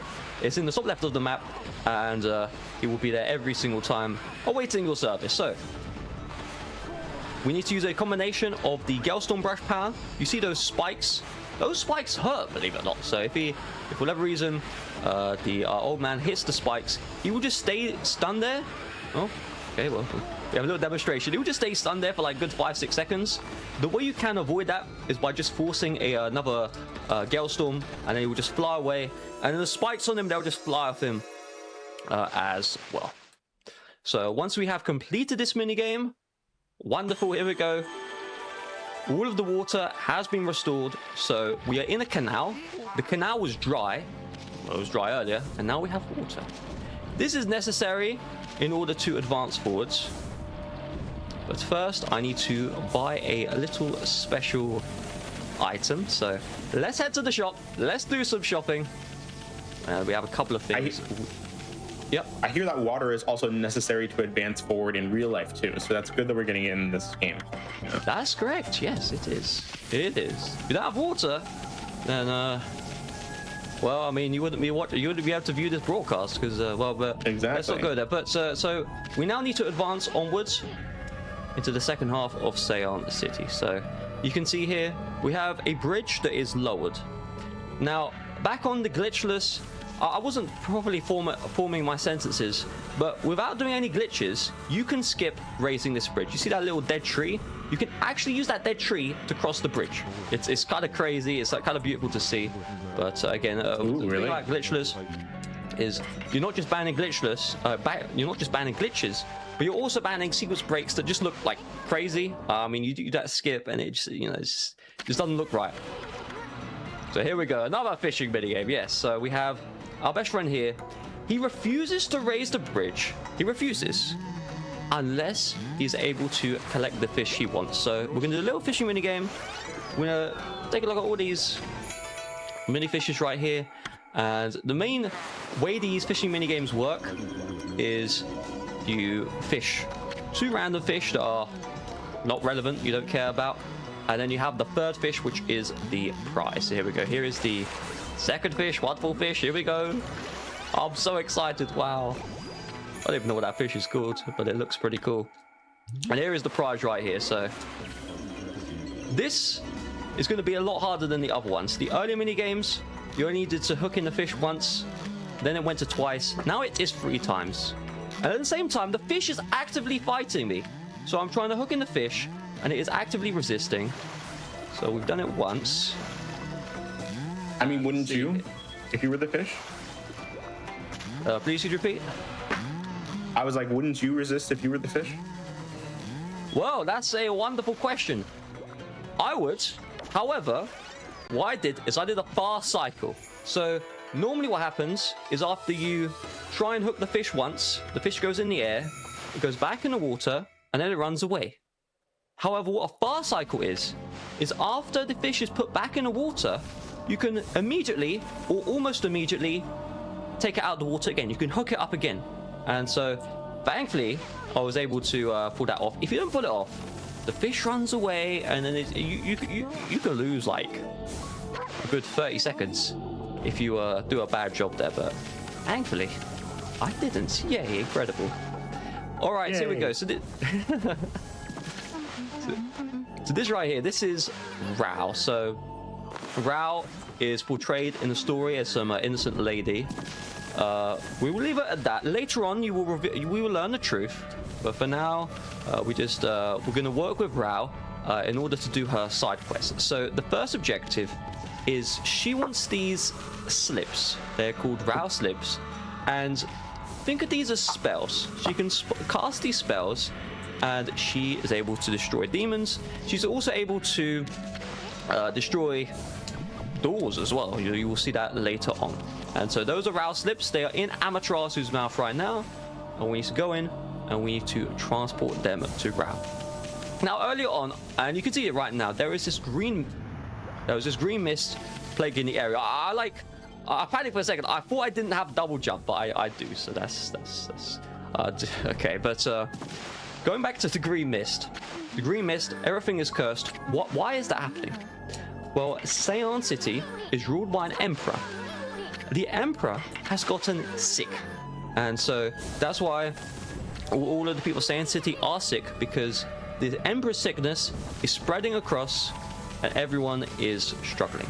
So my objective here, we're going to work with Rao, with the slips, and we're just going to try and get rid of all this green mist, and we're going to try and get all of the people back on their feet. In the most literal sense, they are literally on the floor, unable to stand up. They'll be back on their feet shortly. So what I have done, I've spoken to Rao, number 1. Number 2, I've given her the slips. Now she is waiting for me. She's waiting for me, so I've got to hurry up. Where is she waiting for me? She's waiting for me in the sunken ship. So remember earlier, I went to the old man's house. I got the double jump upgrade. Why did I get it? Well, there is this wooden platform, and you see it in the distance. That is not the right wooden platform, but there's another wooden platform. And if we try and jump up it, the game just won't let me. Isun, who is a bug, who is on Amaterasu's back, he'll get angry because we cannot do it. We literally can't do it. Well, if you glitch, you can do it, but you can't do it in the normal gameplay. And so we do need to get double jump in order to access the top of this platform. So I'm going to do a jump, jump, tackle, wonderful, and I get on top of the platform, and we see this crescent. So what on earth is going on? Well, check this out. So I must be on the platform.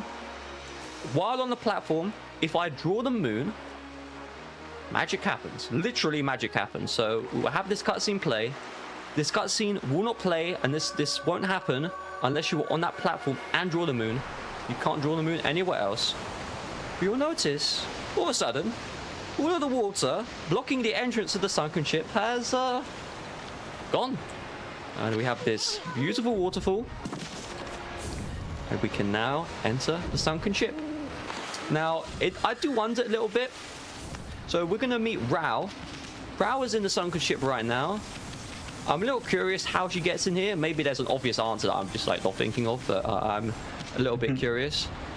But for now, I am curious about one thing. You mentioned how you know, you can only get up to that platform via double jump, which unless you're like playing a glitch category. So what abilities essentially do you get in any percent versus like glitchless? Like, do you even get the double jump ability at all in just regular any percent? You will get the so in the glitch category, the route you take will surprise you a little bit. So the beginning of the speedrun is how quickly can you get the double jump upgrade. That is actually the beginning of the glitch speedrun. And the reason why is because it actually saves a lot of time to go out of your way to get double jump. Because, I mean, think about this. You have a infinite jump glitch called the Katie glitch. It takes around 2 seconds to do the Katie glitch once and to get an extra jump. However, if you have double jump, you can halve the amount of jumps you need to do before you need to enter the menu and do the KT glitch. So it just saves an extreme amount of time, because by getting double jump, you halve the amount of KT glitches required. So you do get double jump immediately. To answer about that is not what I'm going to draw. To answer the question of, first of all, I'll answer that a bit. Let's just rewind a bit. I positioned myself in a way. There's a cutscene. If I walk a little bit more forwards, the cutscene plays. I'm able to draw the sun, which is what I did there. That prevents the cutscene from playing. Remember earlier, I was in the. I drew the moon to lower the water. By drawing the sun, it raises the water. That allows me to advance in this dungeon. We're also going to use the broken beads to destroy these bosses. For that shark is an extremely tough boss fight in the casual playthrough. However, if you just spam cherry bombs on the shark, it will die like very quickly. So that is my recommended tip. Going back to the double jump bypass, there's no actual speedrun that requires you to get on that platform other than glitchless. So the only in that sense, you're not you know, needing to do that skip. However, just as a general like glitch hunt thing, you are able to draw a tree, and then you can jump once, and then you can tackle on the tree, and then you get just enough height to bypass the double jump requirement. Is that used in any speedrun? No. But is it a glitch that exists? Yes. So there you go. Sometimes the glitches are just for swag. You know, you almost have to save time. Correct. So I mean, there's a lot. I mean, you find a lot of glitches. Some you're going to implement in the speedrun to save time. Others, they're just there, you know, and they look really cool, I guess. I'm now going to try and save a bit of time. Okay, wonderful. So what I've done is you're meant to go the long way around to access this platform, and we have this Loch Ness monster, and he is trying to kill me, so we need to put an end to that. So first of all, I cut down this barrel. You can cut this barrel down at any time, but the time I did it is most optimal. I'm going to move the barrel all the way back, and you see that there's a barrel below me, and then there's a barrel to the left. So what on earth is that? That will become relevant shortly. It's a surprise tool that'll help us later, as they say. It will help us later. Yes, it will. That's 100% correct. Though it will be a little sooner than you expect. I'm jumping to just avoid. Look, this monster is like slamming at me. I'm jumping to just avoid that. I'm now going to jump down, and I'm going to draw the moon. And oh, look at that! Those are the barrels. So think about this. This is a weighing scale with 2 barrels. One barrel is heavier than the other. And because of that, we can now turn around, and this barrel is going to float upwards. And because this barrel can float upwards, we can advance the dungeon. So this dungeon just has a lot of puzzles. I'm just completing those puzzles one by one. And so we are on the final stage here. The final stage is that a door was locked in the beginning, and we now have the key accessed here. I actually got this key open. The way you do this is by using that cannon. You point the cannon down, and then you use the cherry bomb to blow up the entrance. I did that earlier on in the dungeon. You can do it any time, but earlier is faster. We can now use rail slips here just to get past the door. And let's see if I can set up for this. So, cutscene's gonna play. Now, remember the ZR trick earlier? Let me see if I can show this off without losing time. This is how quickly Amaterasu moves. You saw how slowly she moves?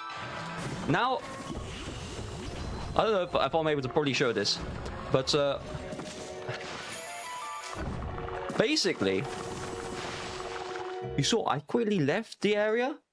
You are meant to move at about a quarter of the speed, but with the ZR button, you can. Let me rephrase it. Let's try again, please. Let's try again. So, there are ghosts or bosses that I've defeated earlier. Those ghosts are intentionally slowing down Amaterasu's speed. So Amaterasu is moving at the third of the speed that she should be.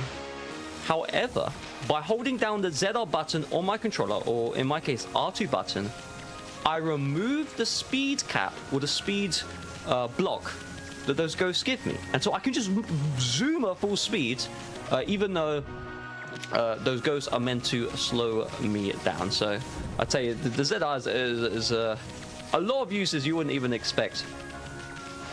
It's very beautiful. But all of that to say, I've completed the sunken ship. You will notice I have this bouncing thing that I'm trying to follow. That is called the Lucky Mallet. So the Lucky Mallet, it was inside of the sunken ship. It has one very specific purpose, and that is to break into the Emperor's palace. Yes, that's right. We're going to break in. We're going to break in, and we're going to break in a way you wouldn't expect. So inside of the Glitch speedrun, you do break into the Emperor's palace as well. However, he has a massive wall, and you can just use the infinite jump glitch to get over the wall. I mean, you just jump enough times, you get over the wall. However, with the Lucky Mallet, we're going to do something else. So it's going to come up very shortly. So I'm going to head towards the Imperial Palace. And you're going to notice the guards at the front. They're blocking the entrance. You try and break through, they're not going to be happy. However, there's a little crack in the wall. And what the Lucky Mallet is going to do is it is going to shrink me down. And so check this out. Well, I guess you can't check it out. The cutscene skipped. But Amaterasu is, I would say, 1/100th of the size before. So what you should know is early on in the speedrun, there was this bug on me called Isun. And look how big Isun is right now. That is just... Oh. So Isun hasn't changed size. However, Amaterasu has, and that is why Isun looks so much bigger. So we are basically the size of a bug. We went from the size of a wolf to the size of a bug. And let's see if I can do this big jump here. That is not going to work. I'm surprised that Amaterasu can still carry. I'm surprised Amaterasu can still carry like a bug on her back right now, being that small. That's a good. She's a strong girl. She's a strong girl. She's a god after all. Correct. I mean, that is a good point, though. I mean, if you're 100th of the size, like, I can't carry someone my size. Okay, I can't. But I guess, I mean, she is some goddess Amaterasu, so I guess that's not too bad. Exactly. What we're going to do right now is there is this key. We can just access it.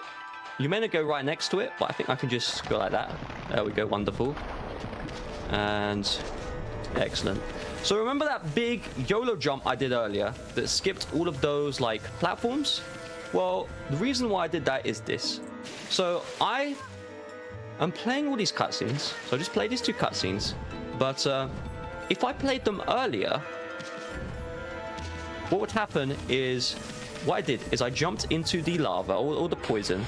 If I played the cutscenes earlier and I jumped into the poison, Amaterasu would drown. However, by preventing the cutscenes from being played immediately and by playing them later, I'm able to jump into the poison. That skips a bunch of running, and it's just a couple of seconds of time save that is very beneficial to me. Now, I'm exploring the Imperial Palace. We're getting to the bottom. We need to get to the bottom floor, and so I'm just going to jump down here. I'm going to place my cherry bomb next to these acorns. That blows up the entrance immediately. So if you put the cherry bomb next to the cherry bomb sign, that's what the game developers, they want you to do. You have to wait like 5-6 seconds for it to blow up, but we don't want to wait. We are now going to cut down the fog pot, and we're going to open it right here. So what we're doing in every single dungeon is we have an objective. We enter the dungeon. You may do some puzzles. Sometimes you just run around. That's okay as well.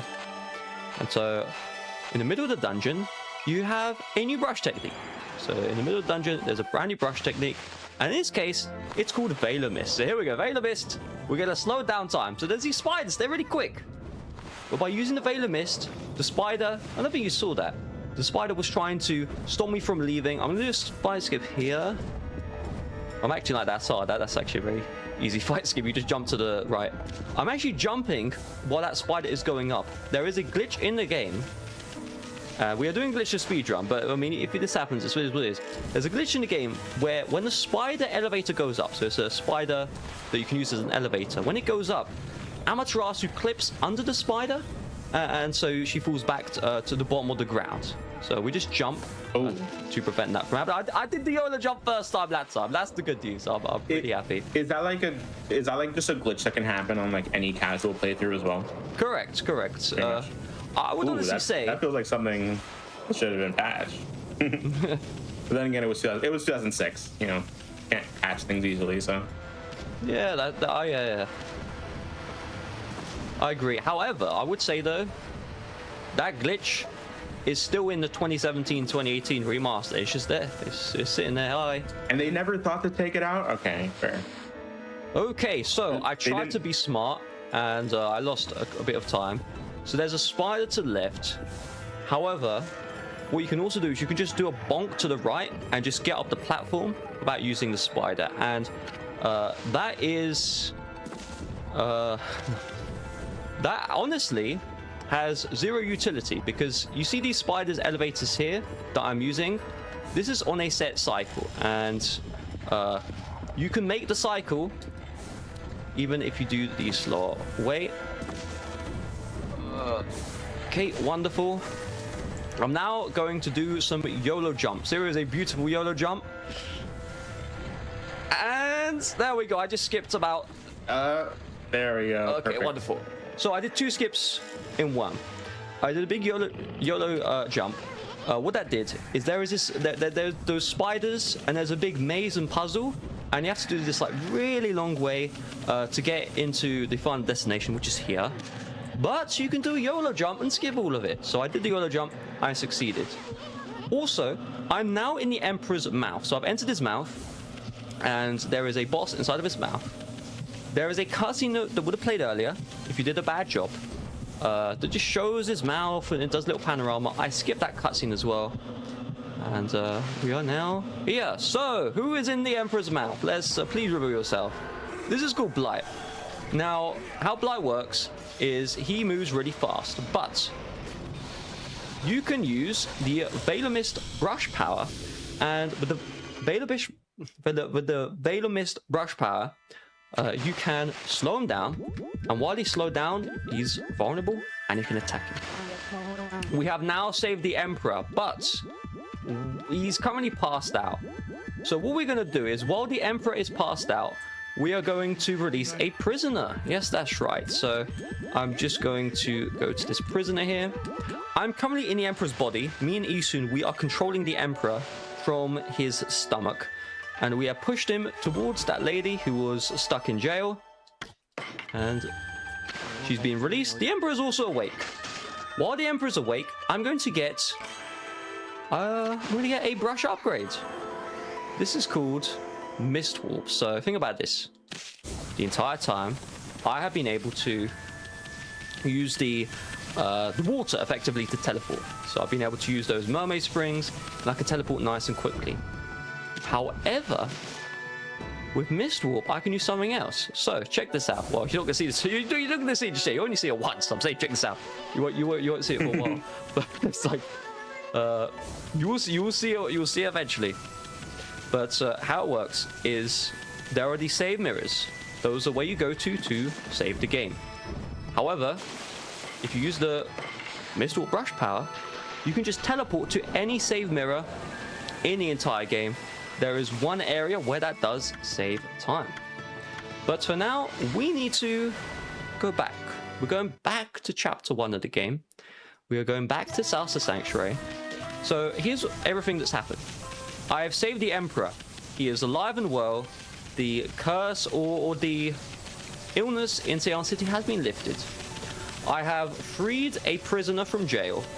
Now the prisoner wants to build a rocket. So we're going to help the prisoner build a rocket to escape Earth. So you can see here... That seems a little ambitious, right? You got out of jail and now you want to go build a rocket? That seems pretty risky.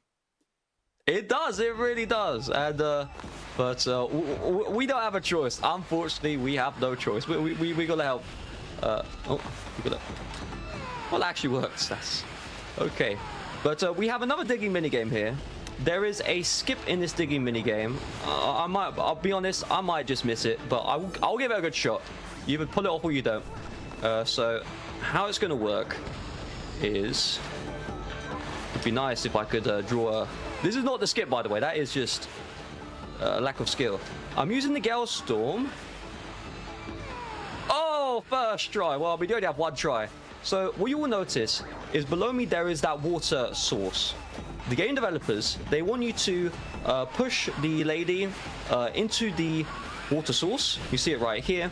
And then once she's in the water source, you draw a line. You create a little... water spout. I don't really know what it's called, but once you create that, okay, thank you very much, game developers. Thank you so much. Wonderful. All right, I guess we'll have to draw another one. We skipped the first one, and as a punishment, I had to use the second one twice. But so are these puzzles, these like side-scrolling puzzles, are they consistent every time, or are they random every time, or is there like a plan? They are consistent every time. So I have effectively memorized just a route to take and what to do. So that's great. How much of this run would you say is RNG? I would say, considering you can manipulate the RNG, I actually would say there's... I would say there's 0 RNG. I think. Ooh, so you're skill-based. That's nice. My thought process when it comes to this, you have that cutscene skip in Agata Forest. The way I do it is RNG, so it is a 50-50 chance, but you can time the input. That was a newer discovery though, and I didn't bother to learn. Okay, I didn't bother to learn. It is what it is. You also, I need to remember where to go. Oh, there we go. You also have the dogfight. So remember those dogfights that I did earlier? It is RNG whether the dog spawns as invincible, so you can't attack it and you have to wait a little bit, or if you can attack the dog immediately. However, the RNG you can actually time. It's like if you memorize how long it takes to start the dog fight, you can typically guess the cycle, or you know, guess the cycle the dog is going to do. And so if you play well, you will get the same cycle guaranteed every time. So that's Hope that makes sense. Oh, that's good. We did that. No, that makes sense. I completely understand. That's so some of these explanations I do like perfectly. You know, it makes perfect sense. Some of them I'm like, you know, yeah, I'm not too sure. Why? No, you're doing a really good job. Please give a round of applause for how well Saunders Tech is commentating this. I'm just like having an amazing time this run. I'm happy to. I'm happy to. What I did is I'll show what I did on the way back. Actually, first we're going to see. I think Queenie Miko. I can't. It is Queenie Miko. There's a lot of queens and princesses in this game, but we need to help Queenie Miko. So, you see that orb in the background, that water orb? That is going to show the location of this island called Oni Island. So, we are in an area called Rishima Coast, the main area, and Rishima Coast is being ruled by a fox with 9 tails, and that fox is sitting in the Oni Island, and so we need to wait until Oni Island becomes accessible. When it becomes accessible, we can break in and we can defeat 9 tails. She is a fox with 9 tails, and you know, she wants to rule forever. We're not going to allow that to happen.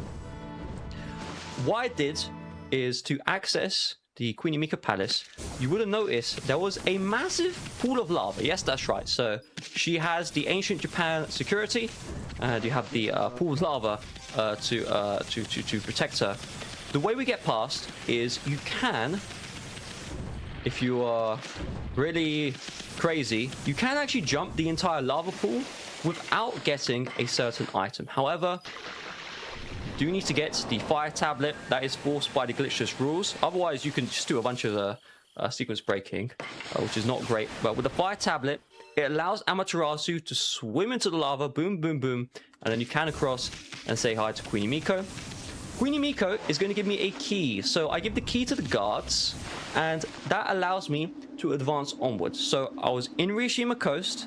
Now I'm in North Rishima Coast. So something strange is happening here. And you're going to see Waka say hi. And Waka is complaining. So what is going on? Well, in most areas of the game, you would have seen a curse, or you would have seen, you know, in Ceylon City, it wasn't an outright curse, but it was poison or like, you know, illness being flown around. And this time it's different. So North Rishima Coast is meant to be a curse zone. However, Waka has lifted the curse for us. Think about that. The whole time, Amaterasu has lifted the curse. But this time, in North Rishima Coast, Waka has done it for me. I'm now going to cross that bridge using that jump. It's nothing too crazy. And I'm going to buy a fish. Now, if you forget to buy the fish, you will be able to say hello to many minutes of time loss. So that's why I bought the fish.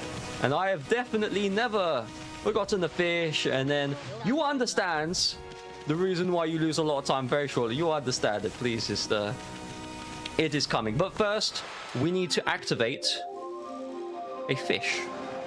So we bought a fish. We need to activate a fish. What's going on? So this right here is Orca. At the moment, there is a dragon in the water.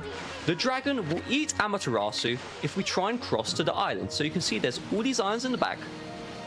If we try and cross, we will get eaten up by that water dragon.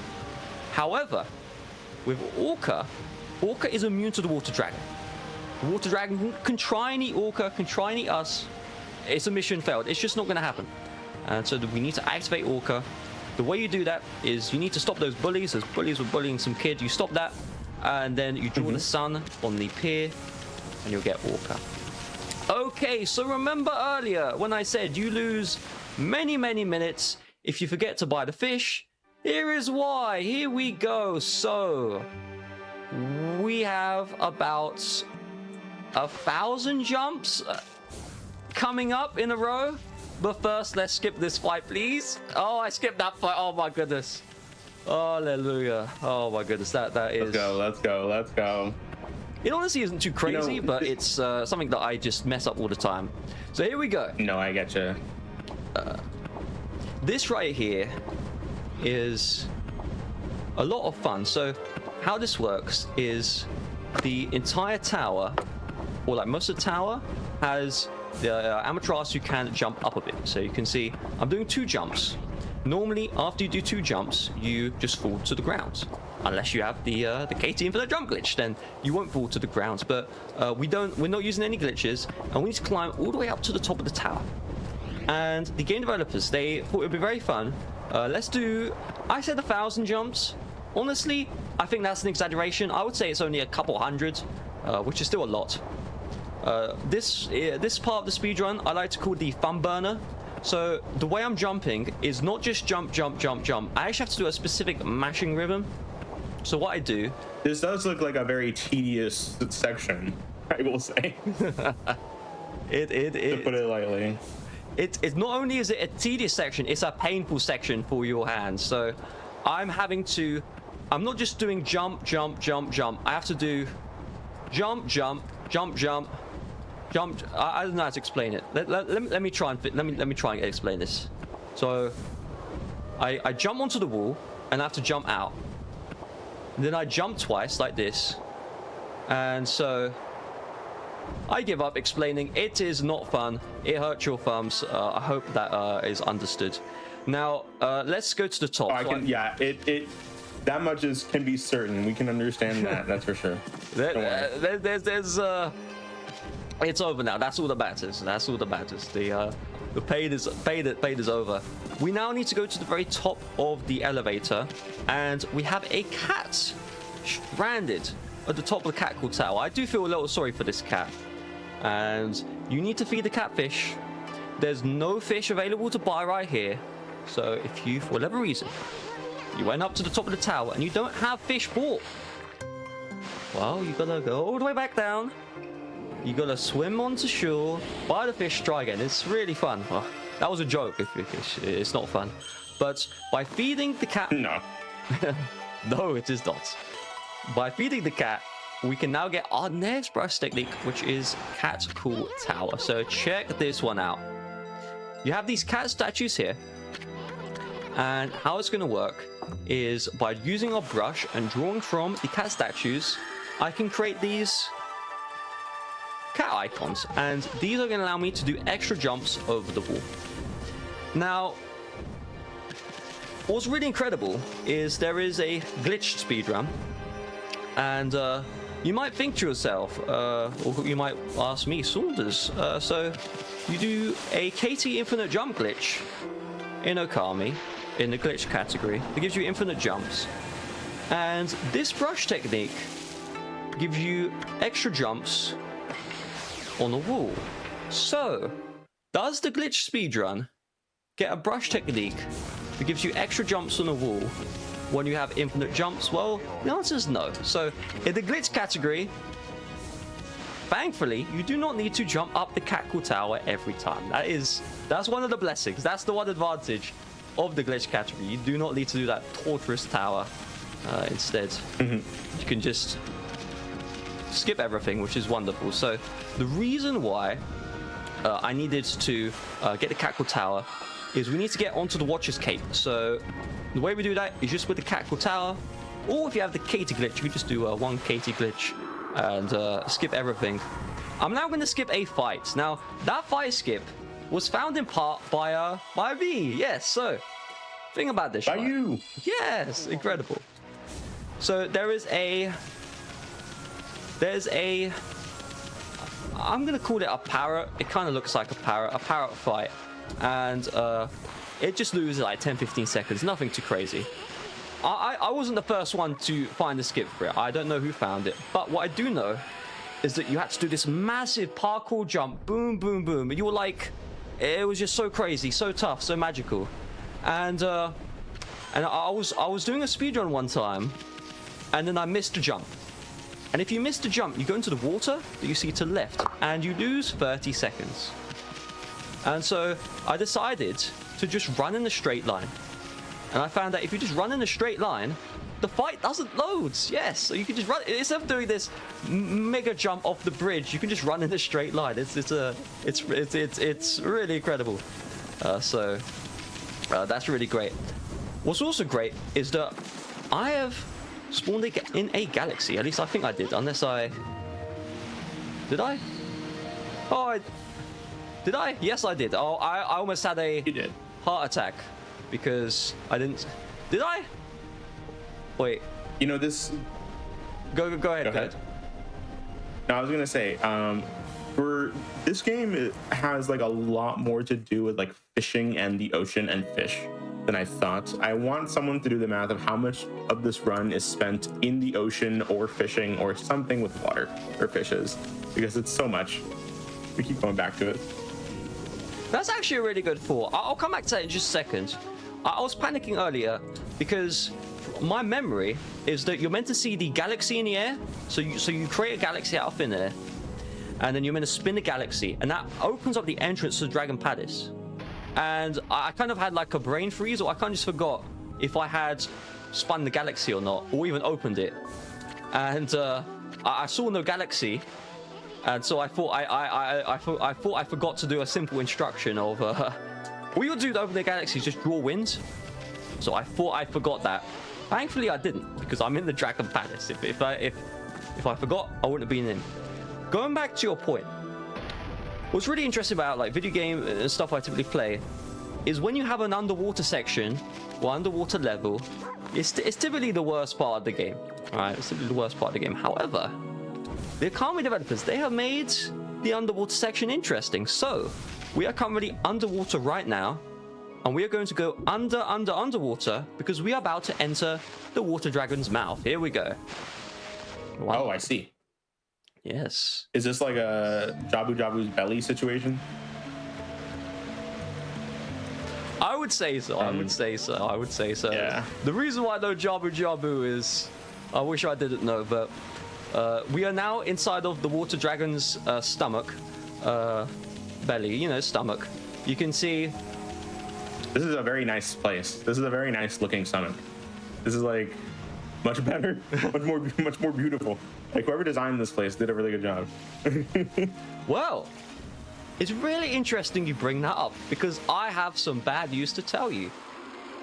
So, at the very start of the speedrun, we entered a dungeon called Hana Valley. It was the tutorial dungeon of the game. What you might not know is that the inside of the dragon uses the exact same map as Hana Valley. So we are literally in Hana Valley right now. It is the exact same. They just retextured it, and so this is literally Hana Valley. This is where the orb would be, where the tree would be in the middle, and then if I go across here, you know, Susano, he had a bear in a cave. We don't have a bear in a cave. We have something else, which is acid. Yes, that's right. Wonderful acid. So we have water, plenty of water inside of the dragon, but we need to release this acid. So this acid is stored inside the dragon. I'm just going to wait a good timer. You can't just release the acid immediately. You have to wait a little bit. But once the acid is released, it's going to allow me to do something very special. So we have the acid released, the scary red acid, and this acid can be used to release an orb in the middle of the dragon's mouth. So I'm going to draw a lily pad here. I'm going to stand on the lily pad to prevent myself from drowning. I'm going to use inside cam, and what I'm doing is I'm doing a little skip. So the game developers, they want you to swim all the way to the middle platform, which isn't acidic, and then in the middle platform, you release the orb. I released the orb from far away using the lily pad. That just saves, you know, just a couple of seconds swimming back. Once we release the orb, we now realize the main issue. So the water dragon, remember earlier, the water dragon, he was guarding the water, and he would eat us. He was going to eat us if we dared to swim across to the islands. Well, he doesn't want to eat us. The reason why he's trying to eat us is because he was possessed by demons, those chew foxes. So we killed the chew foxes, we released the orb, but we made a very big mistake. So the water dragon is now dying. We have killed the water dragon, or it's going to be dead very soon. And can I get this jump? Okay, so it happened very quickly. That is a parkour jump. It looks pretty simple. You just do a little double jump on the platform. However, if you miss that jump, or for whatever reason, the acid that's falling down hits you, you can say hello to a 40-second time loss because you're going to fall down into the water. You then have to use the fountain to get all the way back up slowly but surely, and then you advance. It's awful. So we have now killed the water dragon. He was dying. We've left the water dragon. He is dead. Now, that is pretty bad because inside of the story, how it goes is the water dragon is capable of piercing the Oni Island's entrance. And so we have killed the person who was meant to help us enter Oni Island. Okay, so the guy who was meant to help us enter Oni Island and defeat that fox with 9 tails has died. We killed him. Us, no one else.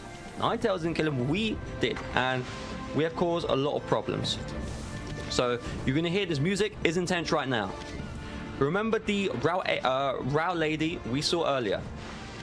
She seemed like a sweet, innocent woman. But yes, we're learning the truth. So we saw a video in ancient Japan, twitch.tv /games.quick. It existed 1,000 years ago. It's kind of crazy. But we saw a live stream video of Rao being attacked by that fox with 9 tails. 9 tails, it turns out, is in Rishima Coast. 9 tails is here right now in this area. We thought 9 tails was in Oni Island, but she is here. And so we have noticed that Rao's being attacked. And this is deeply concerning because we just gave 2 items. We gave this... No, we didn't give 2 items. We only gave 1. But we'll give 2 in a bit. We gave Rao an item called the Fox Rods. And the Fox Rods, it's a very powerful item. We gave it to Rao because we thought she's our friend. She's going to protect Queenie Miko. She is Queenie Miko's assistant. That's what we thought. Let's find out the truth. We're going to find out the truth very soon. But first, we do need to run all the way to the area in question. We're now going to do a little skip. So we are meant to see we're meant to see 3 cutscenes of Rao leading us up this hill. However, if we just run to see 3 cutscenes, my goodness, we got time for 3 cutscenes. We don't have time. Well, I mean, I guess we you know, there's nothing stopping us from watching them all. But the only cutscene we have to watch is this one right here. So Rao, dead Rao, is leading us into a rock. So, okay, what's going on? Well, it turns out there is a hidden well behind this rock. You must watch that one cutscene to reveal the hidden well. And Rao is dead. There she is. She has died. And this is very bad because we gave Rao the Fox Rods. The Fox Rods is an extremely powerful item. And we just saw a video of this evil demon 9 tails killing Rao. So we are under the assumption that 9 tails now has the Fox Rods.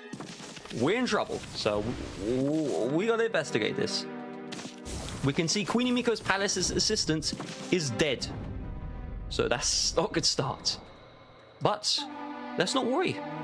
Because Queenie Miko Palace, let's remember, she has filled up her entire palace with beautiful lava.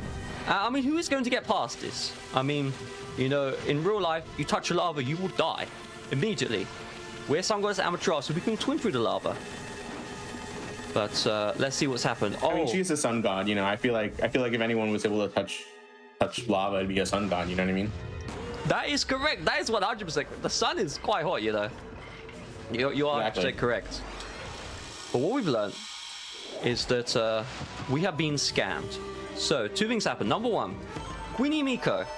She has an orb that tells us where the location of Oni Island is. She died. However, even though she died, and she was killed by that 9 tails individual, her little orb survived just long enough to show us that Oni Island will be gone in 5 minutes time. Also, that jump. I was talking too much. I didn't focus on that jump. You have this big lava pond. If you do an extremely precise jump, you can cross the entire lava pond without swimming in the lava. That saves a couple of seconds.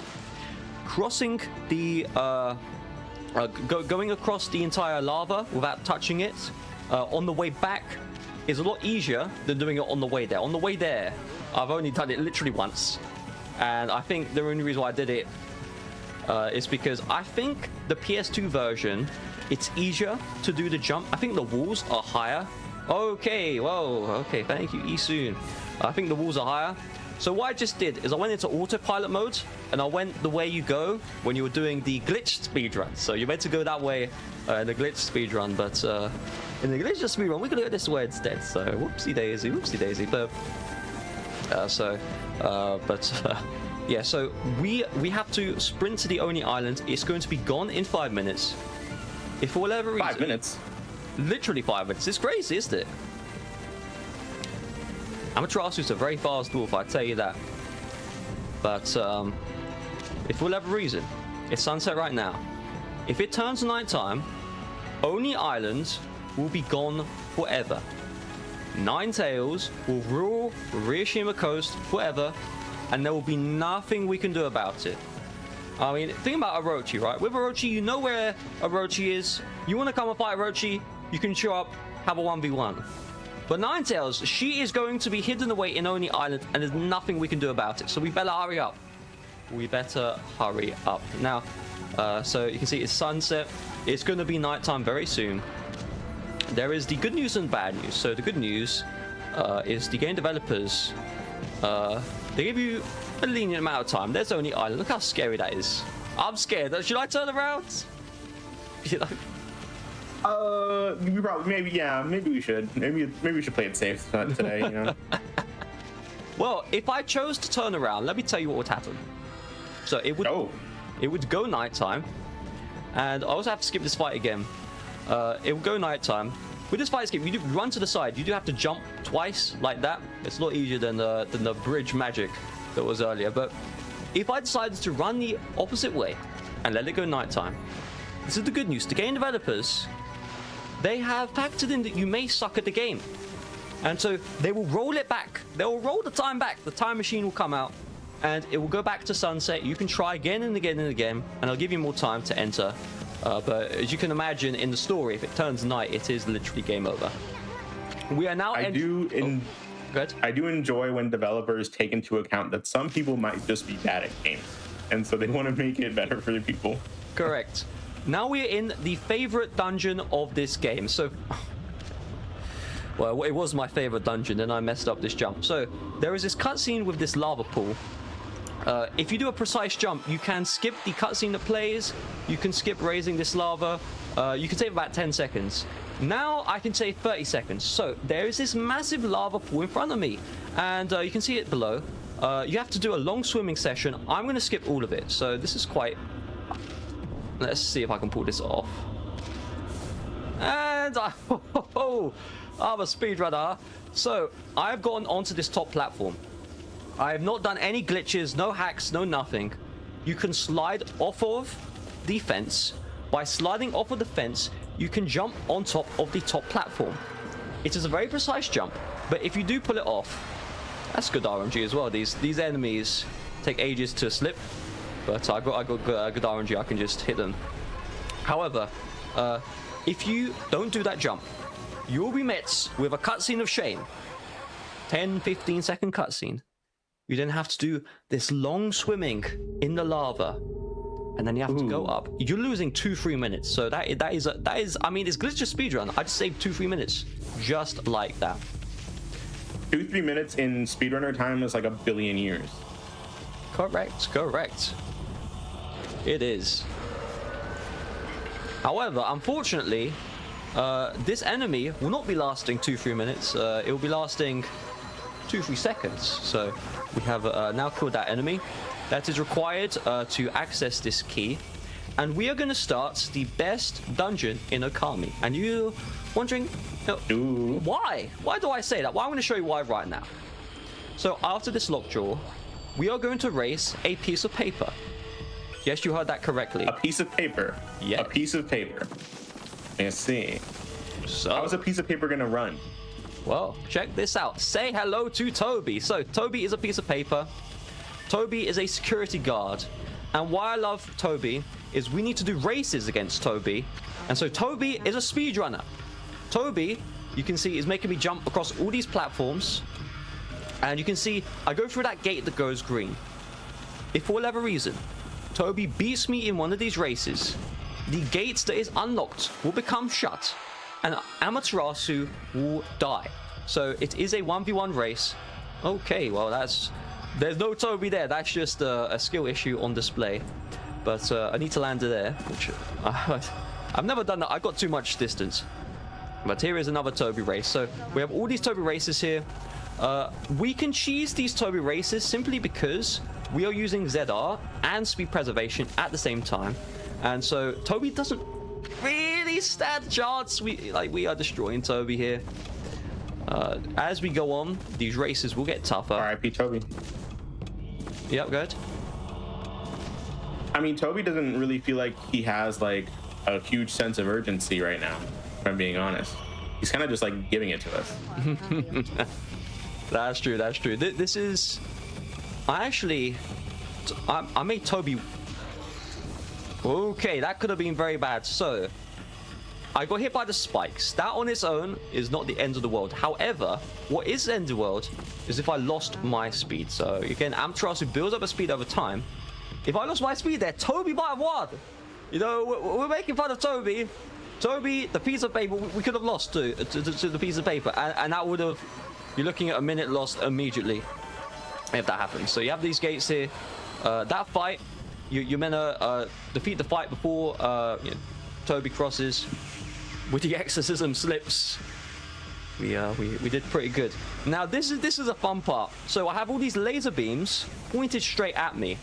Okay, all right. Well, Amaterasu is dead, and Ninetales will be ruling only Island forever. Let's try that again though. So how that works is you can power slash the lasers to stop them. There is a timing where if you do a good job, you will not get hit by the laser and void out. I messed up the timing, but second try it was all right. We have the that fight. I don't know what that enemy's called. I just know the enemy is now dead. And so we have one more Toby race. This is a very easy one.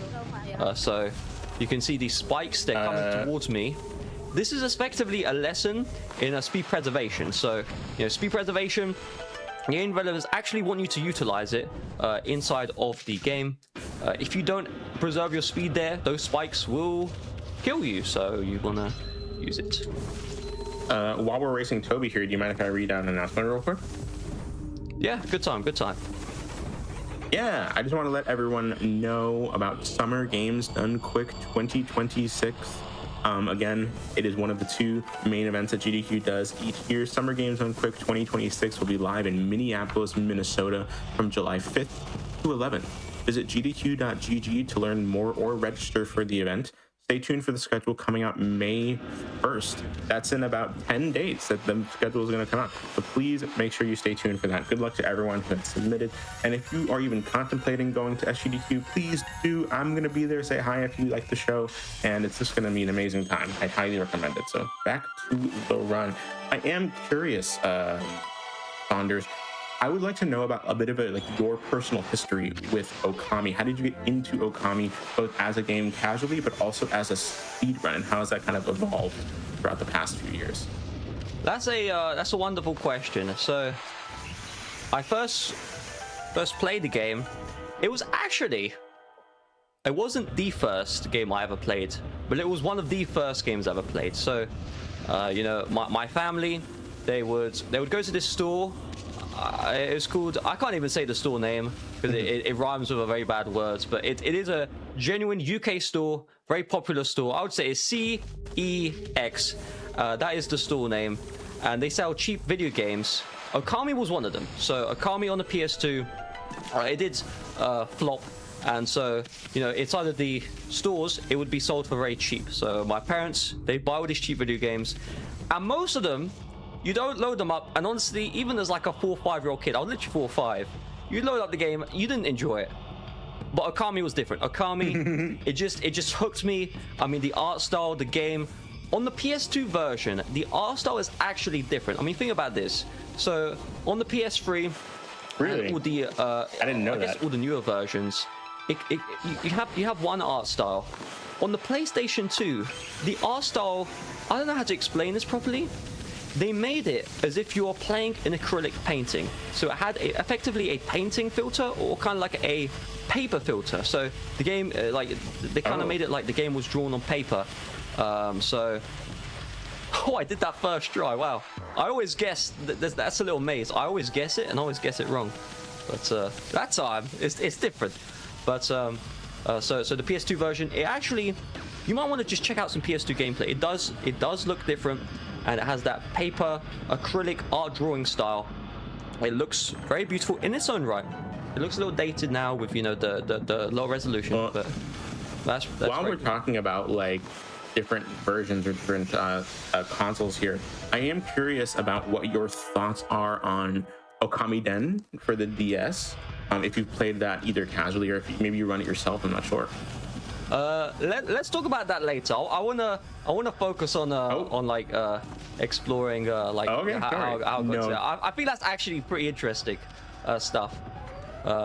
So no worries, we'll come back to it. That is how I first like got into the game. I was literally 4 or 5 years old when I first started playing this game, and I completed it 7 times. I mean, I was a Okami addict. It was kind of crazy. And you know, the good thing about this single player game is you can pause the game. You know, it's food time. You can just pause the game. In the multiplayer games, you know, you have a match to win. You know, you have to like, you know, do you finish the match? Do you get to, you know? But Okami, you can just pause it. And so you know, me, and it wasn't just me either. It was me and my sister. We both loved this game. It was brother and sister combinations. That's how I first discovered the game. A very long time ago, 2009. Very good game. Literally late 2000s, a long time ago. As far as speedrunning, I basically had throughout my entire teenage years, no one saw what just happened there, but throughout my entire teenage years, or even early teenage years, I've watched Games Done Quick events. So I used to be a heavy YouTube user as a child. You know, some people may say that's not a good idea, but I was on YouTube heavily. And in 2016, 2017, YouTube started recommending speedrunning content. You had like those speedrun, like achievement videos, history videos. It was kind of like new stuff. Yeah. And you also had like some cheating allegations. But the main one was Games Done Quick. I wasn't a Twitch user, but you'd have the Games Done Quick news. You'd have the Games Done Quick speedruns. And I got deeply invested in speedrunning as a 12-year-old, literally as a 12-year-old. But I didn't speedrun Okami first. I didn't. I just watched the stuff. The first time I was actually like inspired, wanted to speedrun, was Kin 11's speedrun of Okami in SGDQ 2017. Like the older SGDQ. GDQ. Very good run. Very good run. I've watched it. It is a very good run. I'm about to do a okay. I thought I was doing the skip. I'm playing the intended way, but the skip and the intended way are very similar. But I watched that run as a 13-year-old kid. I just loved it, and not just run itself, but also the game's a quick atmosphere, and that kind of inspired me. You know, one day, like, can I maybe, you know, do a Okami run myself on GDQ? I did it. That's pretty good. But I mean, at the same time, you get in the front door with GDQ. And if you become a hardcore fan, you typically go on speedrun.com and check out all the runs there. So at the time, I think there was a joint world record. It was Darkness who got the world record first, and then Kinnan tied it. And I would just look through like all the old runs, and I basically became an Okami Speedrun watcher addict. I mean, I'm watching effectively. Okay, wonderful. I'm watching effectively all the same runs over and over. I'm like going through slower runs just to see like tiny differences. Like I'm basically, you know, a super hardcore fan, but I'm a kid, so I don't speedrun. Sorry. Although I am curious. That's a really good story, and I really like how much that like inspired you in order to run the game yourself and like keep watching the content. I am curious. How does it feel to like see that run at SGDQ 2017, and then 8 years later at SGDQ 2025, you ran the game yourself as the second run of the event? I am curious how that feels on your end. First, you might have blinked it and missed it. Remember that blockhead? That blockhead, I just skipped it. Just a double jump. You only need a double jump and a little bounce, and you can skip it just like that. I'm in trouble. Okay, I'm not in trouble. So to answer your question, I mean, it was. I mean, I don't know how to exactly word this. I mean, no, take the time. You do the words that just come to you.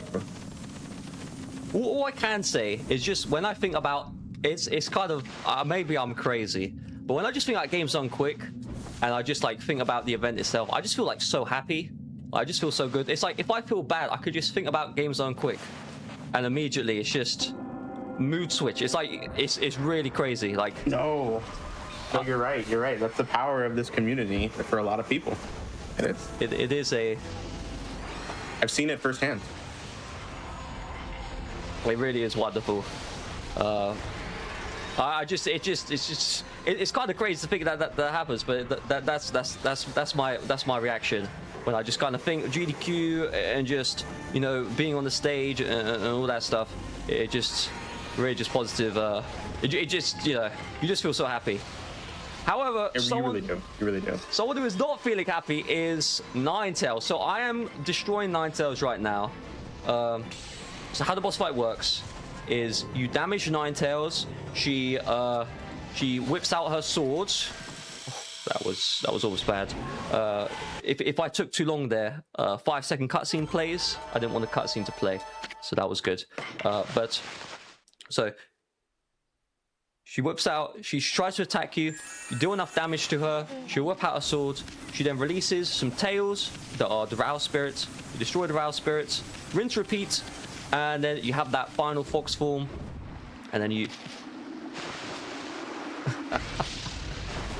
Okie dokie, all right, very cool. So you might be wondering, why am I a little bit shocked? So I have skipped this fight 2 times successfully earlier. I might have skipped this fight a couple hundred times successfully earlier, and well, I guess I hit it that time. You know, I mean, the enemies be waiting so long.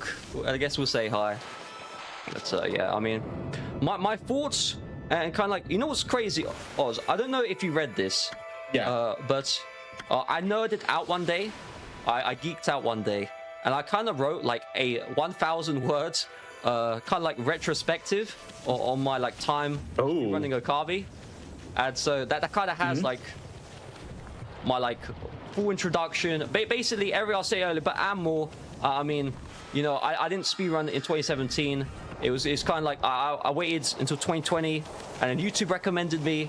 Alright, speedrun made these like tutorials. He was a top runner back then. Yeah. They were excellent tutorials. Those got me in further, and then there was like this skip that like came out. That's what made me start speedrunning in 2021.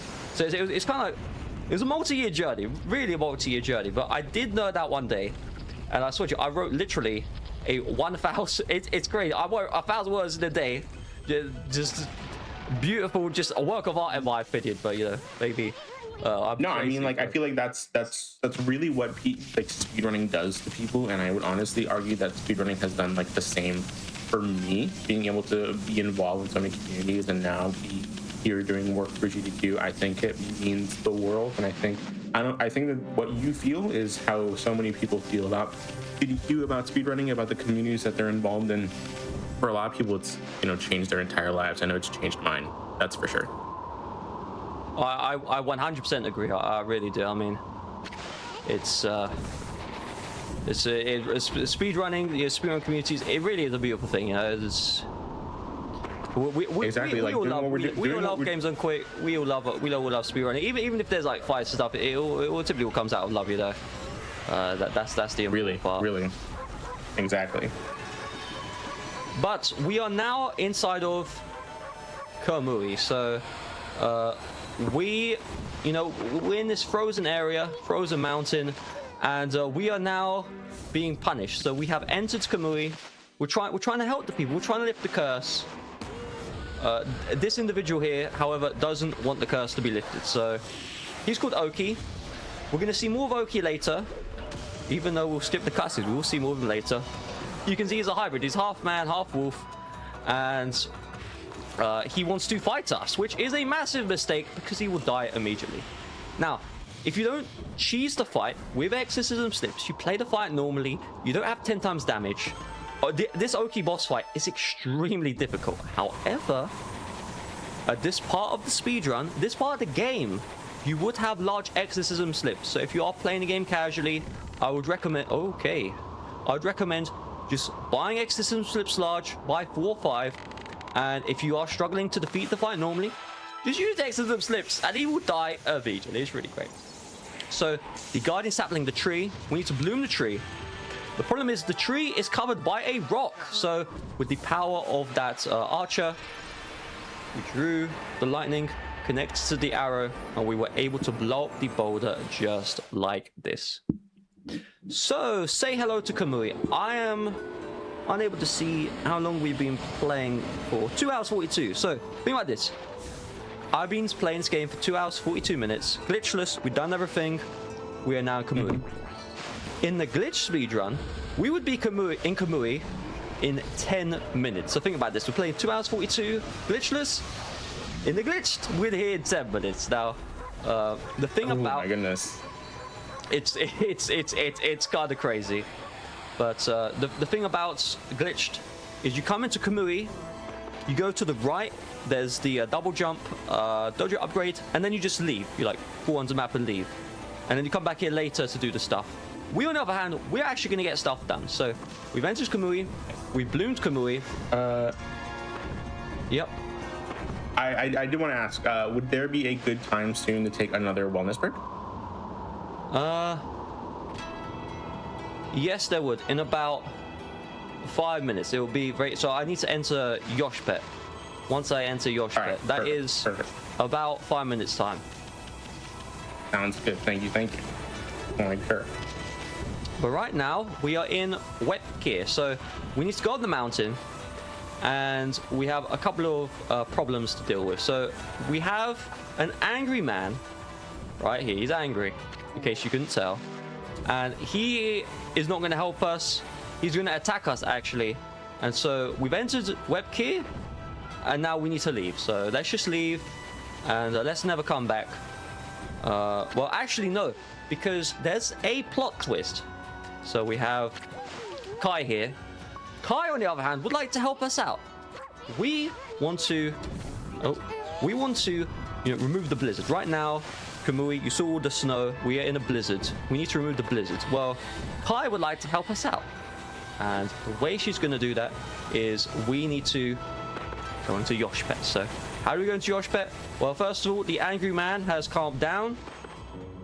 And we have the elder here. So the elder, he is the old man.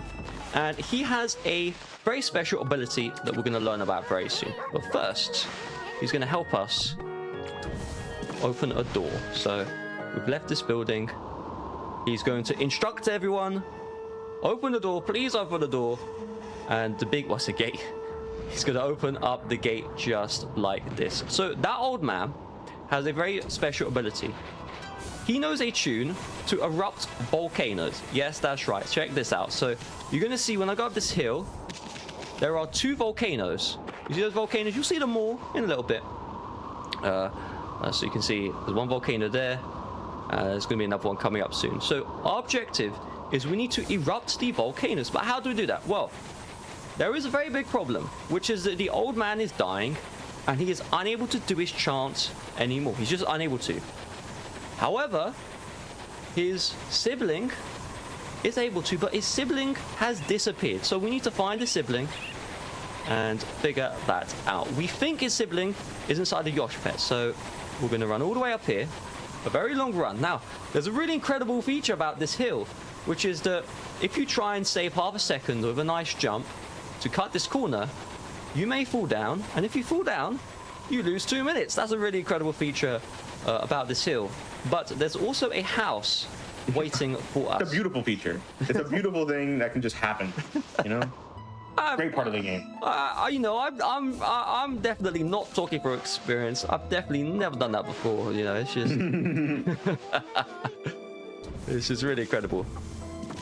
So we've come up to the top of the hill because Tuskull has a key. So the entrance to Yoshpet is locked, and so Tuskle is going to unlock the entrance to Yoshpet for us. So our objective is we're going to run all the way down the hill, and we are going to enter the Yoshpet area. Now, a little bit of side lore with Yoshpet. Yoshpet, remember this bouncing bug on us called Isun? That's where Isun was born. That's where Isun used to live. So we're going to be returning to Isun's birthplace.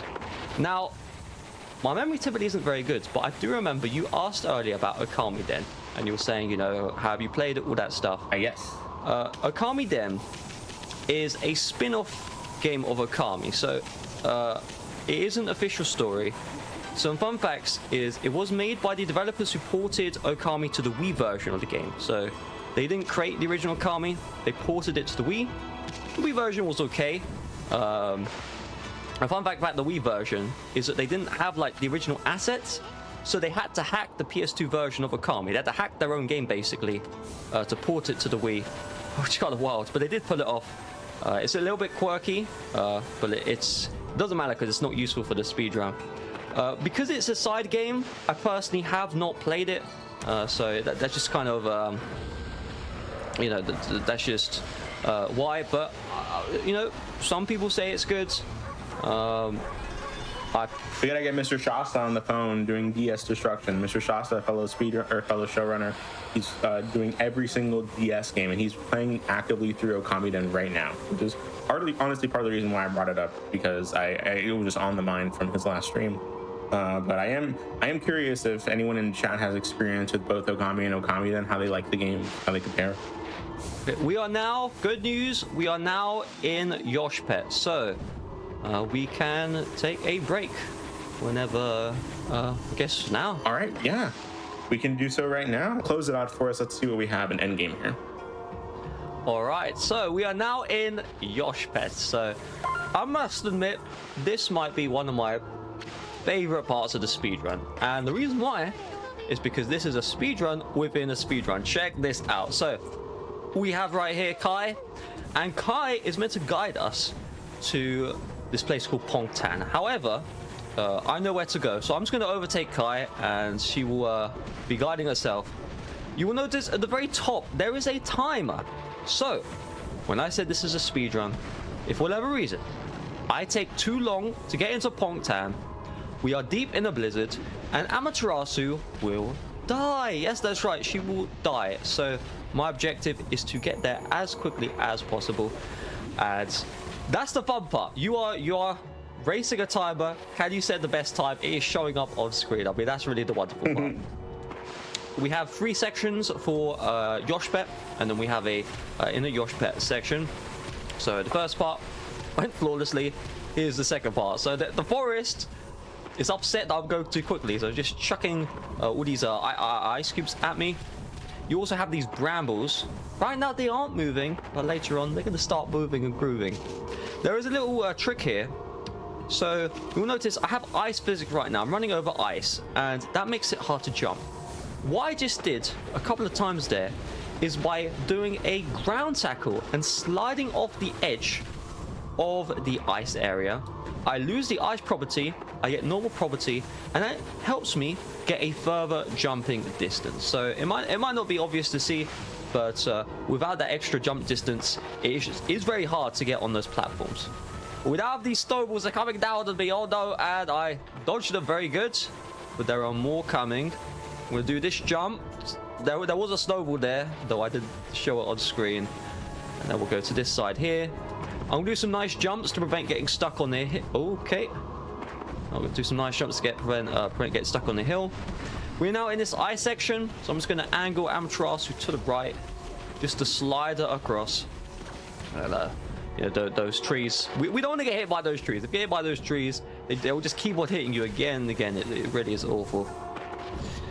So we are now coming to the end of Yoshpet. The good news is we still have a good 3 minutes to go before, you know, before something bad would happen. Well, speedrunning, so that's not too bad. Here is Pongtan. This little tree root, I guess you could say. This is where Isun was born. So we're going to take a look. So I'm just going to go inside. Now, if you remember earlier, I had the lucky mallet. This allowed me to break into the Emperor's palace and save the Emperor himself. Well, with the lucky mallet, I can break into Isun's home and take a look around. So we need to talk to 2 specific people to advance the story. There's like a lot of Isun's siblings and family. We only need to talk to 2 people. So first of all, we talk to that individual. I can't remember the name, to be brutally honest. The next person we need to talk to is Isun's parent. Yes, that's right. Isun's dad is still alive. Even though Isun's dad is over 100 years old. There we go. He's called Ishaku. Here he is. Let's have a chat. And you also notice in the background there is a painting of Shirinu. That is that is Amaterasu's ancestor from 100 years ago. Sure, there you go. He's still got that up there. What I just did is that there's many of Isun's relatives, family members. I spoke to 2 specific individuals. So we are in Yoshpet right now. We need to talk to those 2 specific individuals, because if we don't, we will not be allowed to enter the next place, which is called Inner Yoshpet. So here we go. Here is the Inner Yoshpet. If you don't talk to those 2 people, you won't be allowed to enter. And let me tell you, if you're a casual player, it's very easy to get stuck there, and stuck there for a very long time, because you don't know what to do to carry on. Isun will block it. It's just confusing. Just talk to those people in the order I did. You'll be good to go. So, something weird has happened. We had Kai earlier, and Kai was going to help me through Yoshpet, but she disappeared. She has vanished. The good news is this is Isun's homeland, so Isun knows where to go. So we are going to be guided by Isun. What you'll find very peculiar is you see that red bouncing dot. That is Isun. Isun is running faster than Sun Goddess Amaterasu, so I'm not sure how that's possible.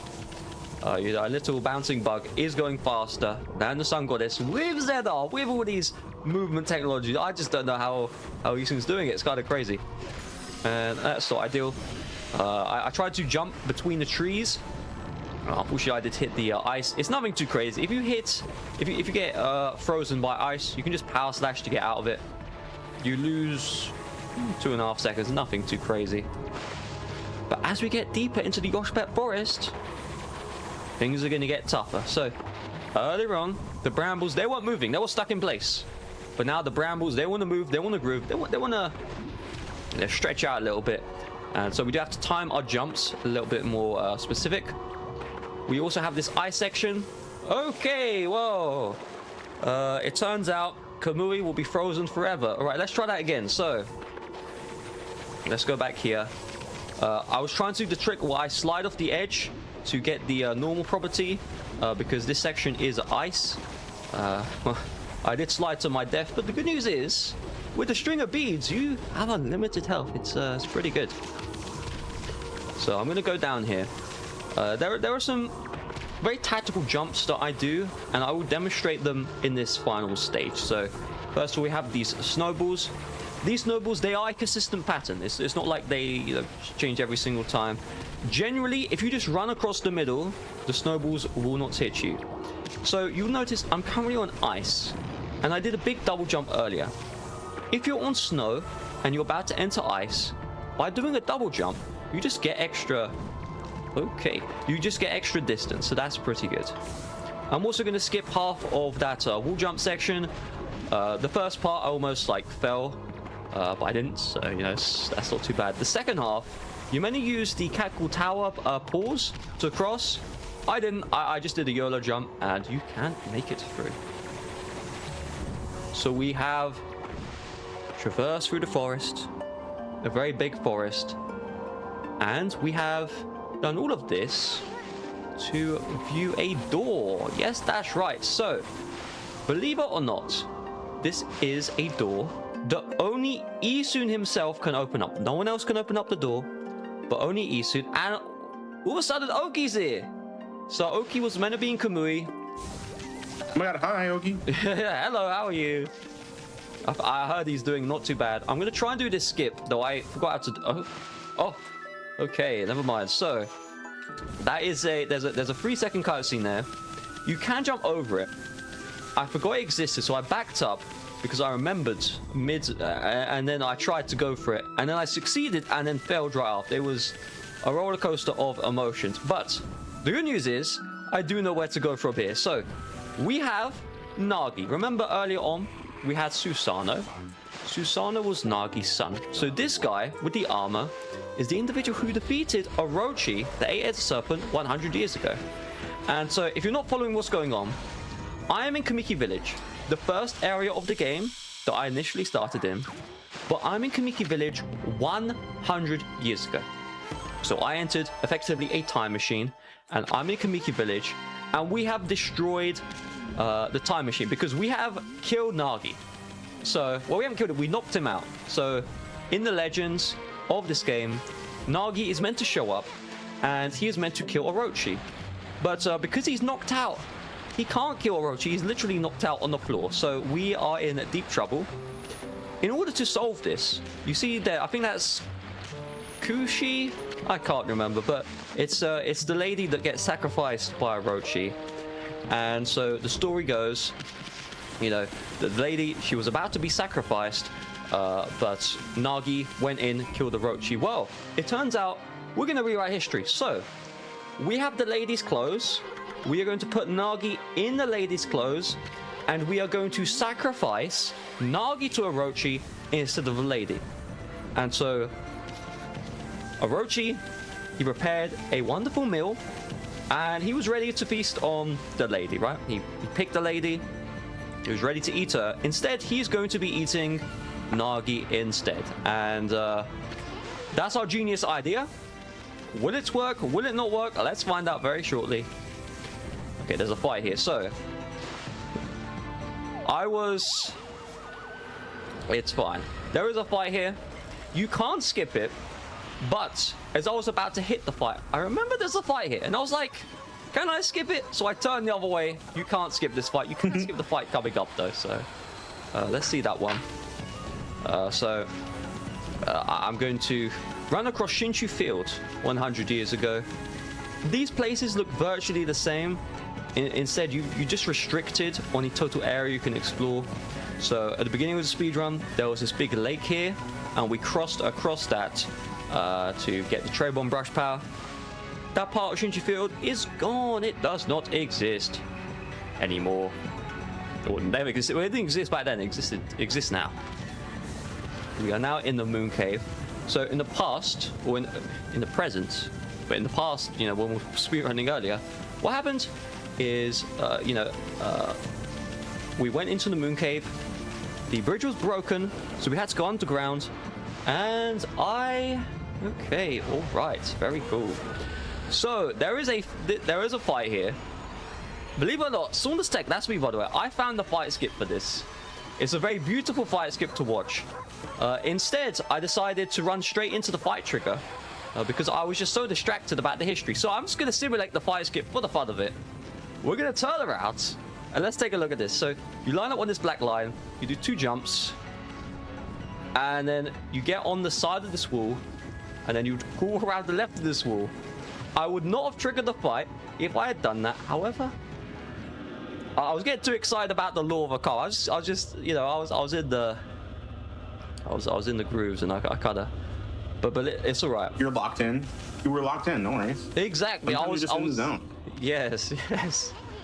I was tunnel vision. I was tunnel vision in, and I kind of forgot about other stuff I was about to do. But here we go. Here is Orochi. So Orochi in present day, he didn't look as good as he does now, because Orochi right now is made of pure gold. Check this out. Look how beautiful Orochi looks. So that's the good news. The bad news for Orochi is that Orochi is not going to live for much longer. So Orochi 1, if you're fighting Orochi for the first time, it's a unique boss, and the game developers, they want to give you step-by-step instructions on how to fight Orochi. That means that the first Orochi fight does take a very long time to do. However, Orochi 2, you're expected to know what to do, and believe it or not, the second Orochi fight is quicker to complete than the first one. I mean, I don't know how that's possible, but it is. The second Orochi fight is harder, a lot harder, if you are doing a casual playthrough, but we're doing a speedrun and it is very quick. In the background, you will notice, well, I guess he's gone now. He was in the background. There was Oki in the background. So Oki has followed me. Oh, there he is. He's just showing up at the right side. Oki, he is trying to save this individual, I think called Laika. Laika is on Orochi's back. And Laika is the person who can, who remembers the spell and who can light the volcano. So Oki, he's coming. He thinks he can save the day all by himself. But he got destroyed by Orochi. Oki got destroyed by Orochi, unfortunately. And now Orochi will get destroyed by Amaterasu. So here we go. Say hello to death. Well, I guess say goodbye to your life. I don't know which one you choose. And Orochi has been completely destroyed. One of the most beautiful. That is amazing about this run, that like even how far we are into this late game, we're just destroying bosses like left and right like that. Yes, that is the beauty about New Game Plus. I mean, it's a very chill speedrun. I don't need to worry about X, Y, Z, blah blah. I can just go in, and then the boss is typically just eliminated immediately. And how do you feel about New Game Plus versus like regular New Game? Well, I'm a New Game loyalist, so I basically haven't touched New Game at all. I mean, I do appreciate. So in New Game, you don't have the infinite jump glitch. So in New Game Plus, glitched. Let's just if we go to glitched. Inside of glitched, you have the infinite jump glitch. You can destroy everything. You can just sequence break, boom, boom, boom. It's really great. In New Game, some of the skips you do in New Game Plus are available, but instead of using infinite jumps and skipping everything in half a second, you kind of have to do parkour. So you kind of have to like maneuver your way around like slopes and just kind of out of bounds areas of the map. While that is nice and all, my personal feeling is when I'm speedrunning, my goal is to complete the game as quickly as possible. And so, you know, New Game Plus, it is the faster version. So that's why I speedrun New Game Plus. I want to be from A to B as quickly as possible. And New Game, it's my opinion. I just feel like, you know, I'm going slower, and you know, I want to go. You know, I just want to go quicker. That's why. That's it. That's why I play New Game Plus. Fair. Understandable. So, on our back is Laika. We saved Laika. We saved Laika from Orochi. Orochi wasn't even going to eat Laika. I guess Laika was just going to stay there. And we now need to return Laika to light the volcano. So think about this. The Day of Darkness is coming up very soon. When the Day of Darkness shows up, the sun effectively will not come out at all. Okay, it might not come out again. And if that happens, Kamui will be... It's a blizzard now. Very soon it's going to be a mega blizzard. I mean, demons, imps, all these enemies, they're just going to roam around freely. They're going to destroy the villages of Kamui. And so we have two options. We can either let that happen, or we can stop it. So I'm going to stop it, believe it or not. The first thing I'm going to do is I'm going to run all the way up this hill. And so originally we ran up here because there was this individual called Tuskull who gave us a key. However, there is something else at the top of this hill. There is a massive gate to a dungeon called Wauku Shrine. The gate is being shut. No one knows how to open it. No one can open it. But after defeating Orochi in the past, suddenly the gate is opened. And this gate has this massive blizzard coming out. We're going to drop off Laika. And, you know, they're trying to shut the gate. It's just too big. It's just too big. So we need to go in. Just too large. It is. I mean, I wouldn't be able to push that. I don't know about you. I could try and maybe, you know, I'd maybe hurt my hands, but, you know, I'm not moving it. I definitely couldn't. But I gotcha. We are now in the Wauku Shrine. So the big blizzard is coming down, and we're going to go into this dungeon and put a stop to it. At the same time, Laika She is in Kamui, the Etsufuji area, which is where we were just earlier. And she's doing that spell to try and get the volcano to erupt. So you saw those two cannons, they were shooting at me, boom, boom, boom, and I was just running right past. So the center of that area was ice. The sides were made of snow, and by running on the snow areas, the cannons won't hit you, which is pretty good. We are now going to enter the puzzle. So, if you are a casual player, you might spend a good hour plus on this puzzle. So if you want to see how to solve it, it's nice and simple. But here we go. So we have some weights. We need to balance the scales with a chuck. Okay, I've never seen that before, but you're going to put the plant on the weight scale. Whoa, wait, would you say that that's never happened before? Correct, that has never happened before. Oh my god, he said the thing. He said the thing. I said it. We couldn't escape it. I really said it. We couldn't escape it. You know what's really crazy as well is in my speedrun Summer Games of 2025, I was doing the Okami Glitch, and I was clipping into the sunken ship. And I mean, I don't think I've ever in a speedrun I was trying to clip into the ship, and I teleported to like the other side of the map. And typically what happens is if you fail the clip, you just die. And I teleported instead. That was I tell you, in the marathons, there's always a first in your marathon. Exactly. It's got it crazy. Exactly. But we have completed the puzzle. What I just did is I put those two little buds, I bloomed them to grow them, and then I just burned the icicles. That's what we got to do.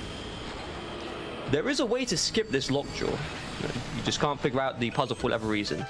However, if you skip this lockjaw, you will soft lock the game. Congratulations, your game will crash and it will be game over. Literally game over. I see. So, Oz, if you want to play this game, don't skip the lockjaw. That's my tip of the day. I'll keep it in mind. I downloaded Okami HD on Steam like a year ago, and I played like halfway through the first chapter, and I have not picked it up since. I need to finish it.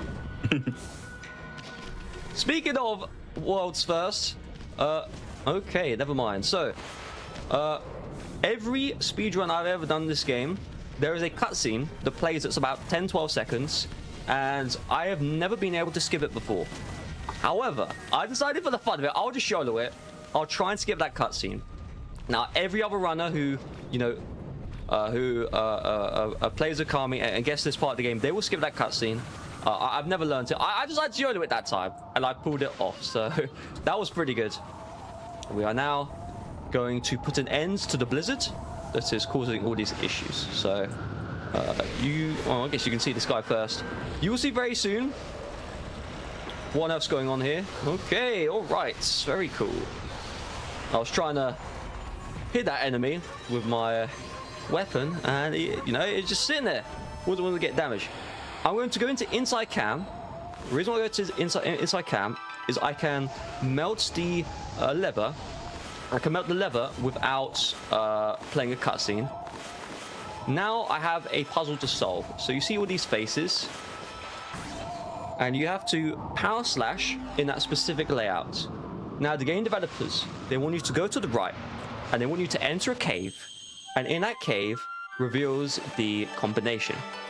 However, the problem is the combination is the same every single time. So I've just remembered it, and I'll just do it. I don't need to enter that cave because it's the same every time. So it is nice that you can just enter the combination, because there are so many games where it's just like, sure, you the player might know it, but the character in the game doesn't know it, so that's not gonna work until you actually go and get the code or something like that. Yeah, so they force you to do something you already know. Like they're basically forcing you to like relearn how to do something you've already done. I don't know, but this guy's dead. That's what I do know for sure. That combination I did earlier, once you enter that combination, I get my final brush power. Remember, Amaterasu has 13 brush powers. I have now got all 13. Congratulations me, yay. There are brush upgrades in this game, so you will see one of them soon. But that's it. You're meant to obtain the brush upgrades through doing side quests. There is one exception, which is the Blizzard brush power I just got. The brush upgrade for that is gifted to you automatically. It's a little donation. It's a wonderful donation. So it's just given to you. We will use that to save time later on. But the other brush upgrades have no real utility as far as saving time. I mean, if you want to take a scenic route, you could do an all brushes speedrun, but we're not doing that today. That's Shasta's show. Do all the things. We can see that early on Shasta's show. Because we need more Okami. Really, we do. Yeah, I mean, there you go. That is an idea. I mean, as far as Okami goes, this glitchless speedrun is, you know, for 3.5 hours, maybe a bit longer. There is a category that would fit pretty well for that, which is called Top Dog. So how it works is there is a achievement you get in the game called Top Dog, and the way you get that achievement is by doing every other achievement in the game. So it's a near 100%. It's not literally, but it's basically a platinum trophy. That speedrun, an average speedrun would be 9 hours. So I mean, I'm just saying this game is very large. There's a lot of content.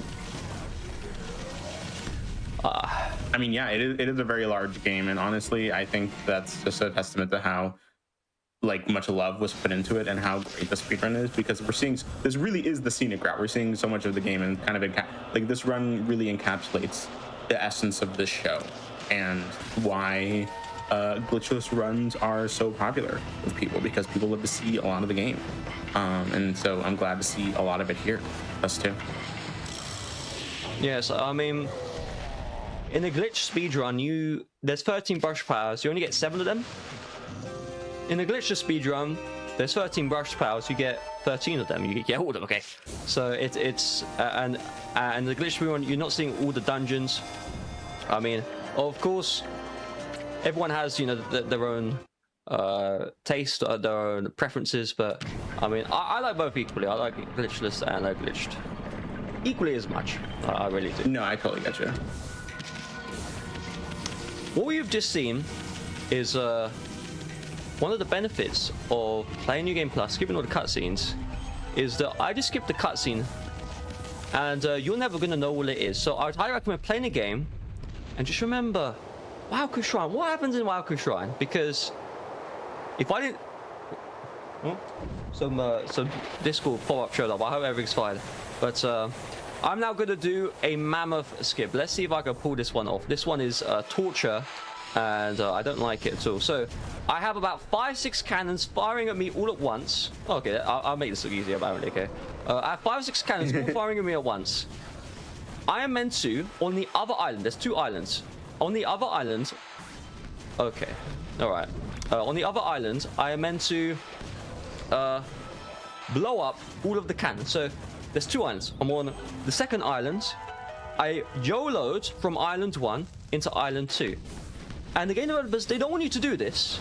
And they disincentivize you from doing it by putting 5, 6, 7 cannons in your face, firing you all the time. If you're playing a casual playthrough, you are going to die nearly immediately. Now, you don't need to be playing New Game Plus with a string of beats to get past them. But if you do a very specific, you know, maneuvering around, you can avoid. Okay, let's see. Have I screwed this up? Okay, all right. I had a little brain freeze there, which is that was an unintentional pun, by the way, but I did have a little brain freeze. So what I tried to do is I tried to draw the Veil of Mist brush power to slow down time, and then in the air I realized I meant to draw the Blizzard brush power. So remember, I got the Blizzard brush power earlier. There is a brush upgrade for Blizzard, which you get for free, which is called Icicles, and it just pulls down icicles. So the intended way is you have this big snowball. You maneuver the snowball into that room, and then with the snowball you can freeze the fiery cogs. However, the game developers, they kind of forgot. We've given you this brush upgrade already. You can just use the brush upgrade. They can save like a good, I think, minute by doing that. So that's not too bad. Here is Leku and Neku. This is the twin demons. So in the casual playthrough, this is a 20-30 minute boss fight. You work with the Oki guy. He's that other wolf, half human. And you work joint operation. You're going to destroy the twin demons one by one. However, the game developers, they left a little oversight, which is that you can use exorcism slips against the twin demons. So, I mean, think about this. If the twin demons were immune, you'd have to play the fight properly. It would be very nice, but they just let you use the exorcism slips. I mean, it's just, you know, and then they die. Now. And then they die. They do die. Speaking of death, let's go into the Ark of Yamato. Hello, Ark of Yamato. So, we have done everything on Earth. Okay, so we have effectively defeated every demon, every big boss on Earth. And we are now going to try and board the Celestial Plane. So this is Amaterasu's original home. This is the Ark of Yamato. The Celestials, which is like, you know, Amaterasu's people, they thought that this Ark would be safe. You know, just be like a ship in the air that flies around. What they didn't realize is that all of these demons, evil spirits, the world's darkness was hidden in this ship. So they're flying the ship around. They all get attacked at once by all these demons, and then the Ark crashes into Earth. Every Celestial dies, other than one. Only one survived. And so we will see that Celestial later on. Okay, what we'll see right now is death. So that is Blight. What you're going to see is bosses we have fought before. So this is a boss rush. We fought Blight inside the Emperor Palace, Satan. He was inside the Emperor's mouth. He's now inside of the Ark. How the story goes is after you defeat each boss, their spirits fly to the far north, which is in Kamui, and then they get absorbed into the Ark of Yamato. Once we kill all of these bosses, the final boss, the big one, will be revealed. And that is the ruler of eternal darkness. So we have destroyed Blight, and we are on our way to destroy the rest of these bosses. So some fun facts. I mean, we have time here. You might have noticed. Oh, I love fun facts. I love hearing lore and fun facts. Please do share. Yes, I mean, the thing about these bosses, before I go into these fun facts, is, I mean, every boss we will defeat in the same way as we've done earlier. So Orochi, we see 3 times. The way we defeat Orochi does not change, okay? This is literally the same as Orochi 2. So here's some fun facts. Many, you know, hardcore speedrunners, they already know the answer to this. But many casuals will observe that I'm playing the Japanese version of Okami. And there's Japanese, there's English, there's all these other languages. So why am I playing on the Japanese version? Well, the answer is twofold. So first of all, the menu on the Japanese version, as far as I'm aware, based on the glitch version of the game, this is true. Or when you do the KT glitch, the fan menu actually closes just a little bit faster. Nothing too crazy. The second reason, and this is the main reason, is that the text in Japanese scrolls a lot faster than the text in English, and it's a good 1 minute time save.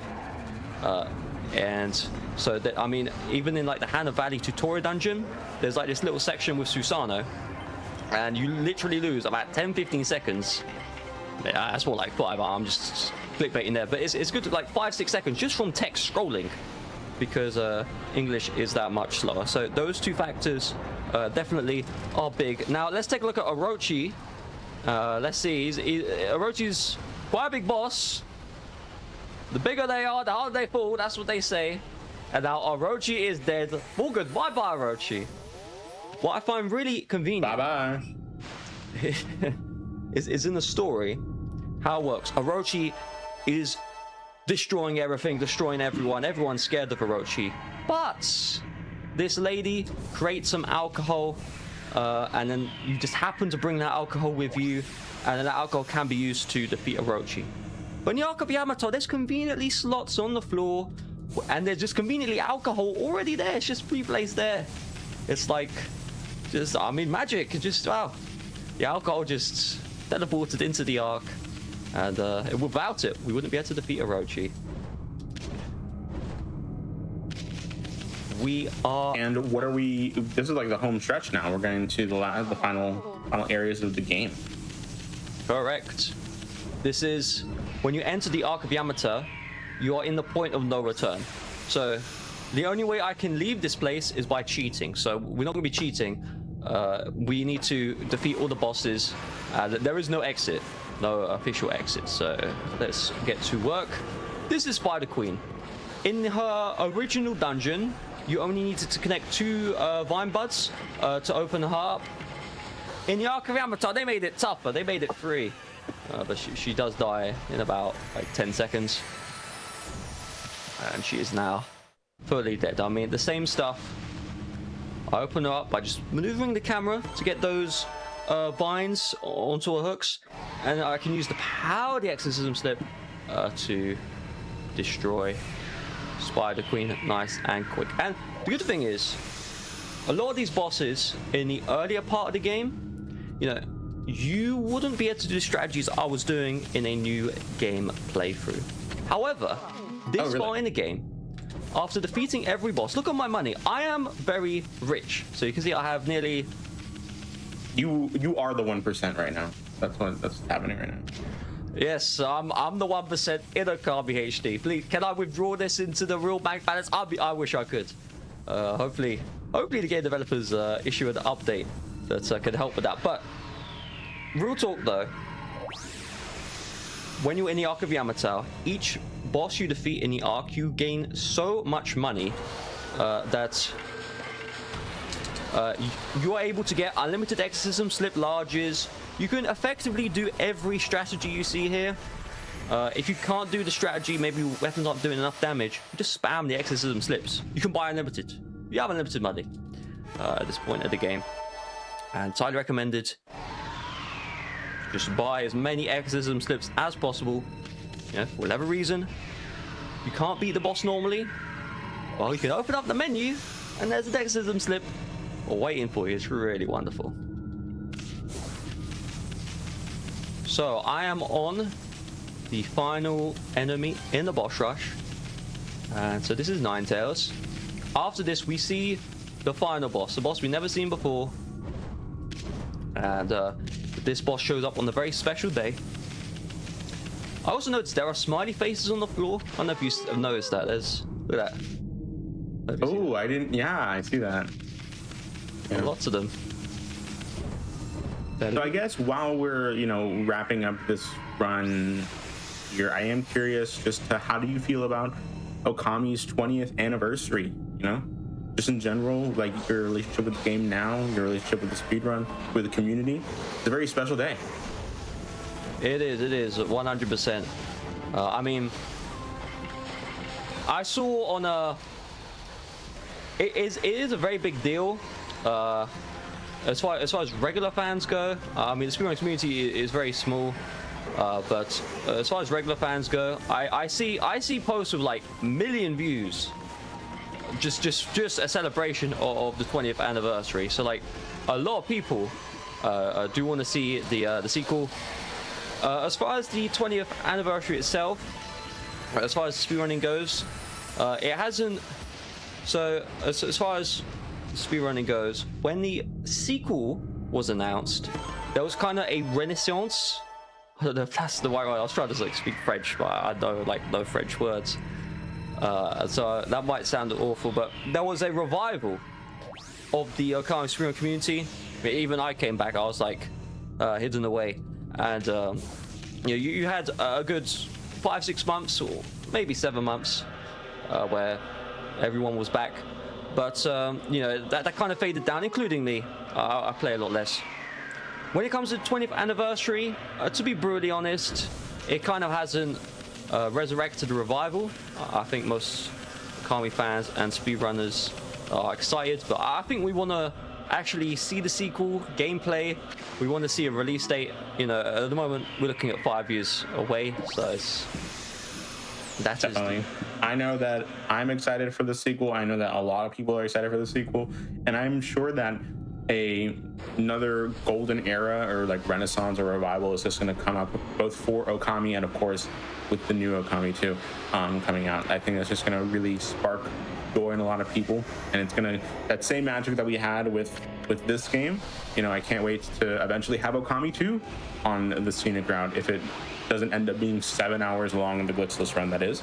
But either way, like I think that that's just gonna really spark a lot of joy in people, and we're gonna see a lot more activity when that comes out. Yeah, I 100% agree. When Okami sequel comes out, you're gonna have a beautiful renaissance. I mean, depending on how good of a speed game it is, it could just be a couple months, and then the game just dies down again. If it's a good speed game, who knows? I mean, we have to wait and see. What we don't have to wait and see for is we are in the final boss fight. Say hello to Yami. You won't be seeing much Yami because, well, we're going to destroy him.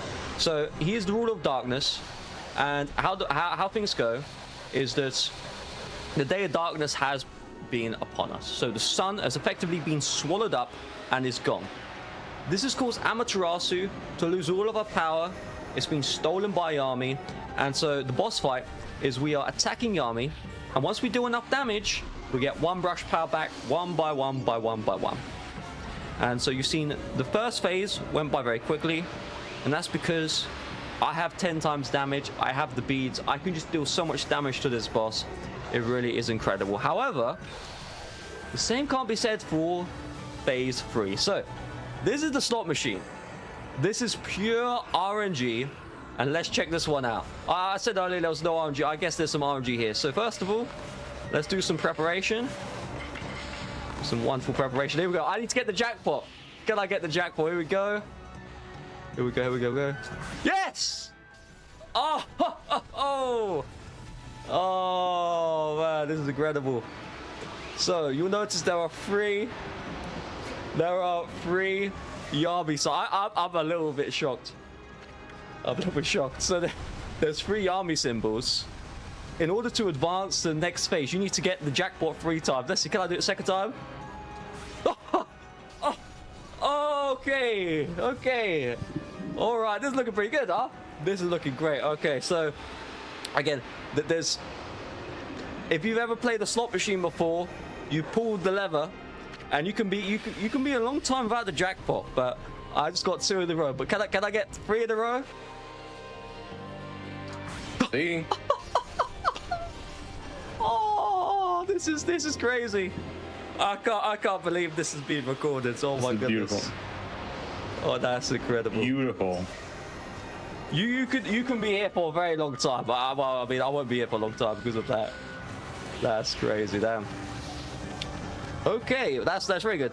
What's very bad though is the final 2 phases are basically auto scrollers. So I'm just gonna use my slips and destroy the final 2 phases. So I'm gonna use this time to give some shout outs. So first of all, I'd like to give a massive shout out to you, Ozmourn. I mean, you know, you can say whatever you want about nice stuff about me, but from my perspective, you know, I sent the application to this speedrun and I kind of forgot about it.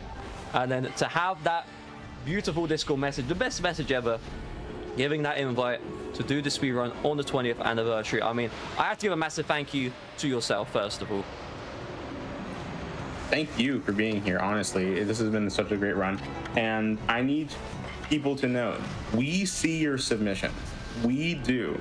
Literally, the moment that I saw Saunders Tech submissions to this, I was just like, I'm keeping this run for a rainy day. I would like to show it off at some point where I can get maybe a bit of a longer time slot than our typical 3-hour ones. And when I found out that I had a show on the 20th anniversary, I'm just like, that is perfect. We need to do this.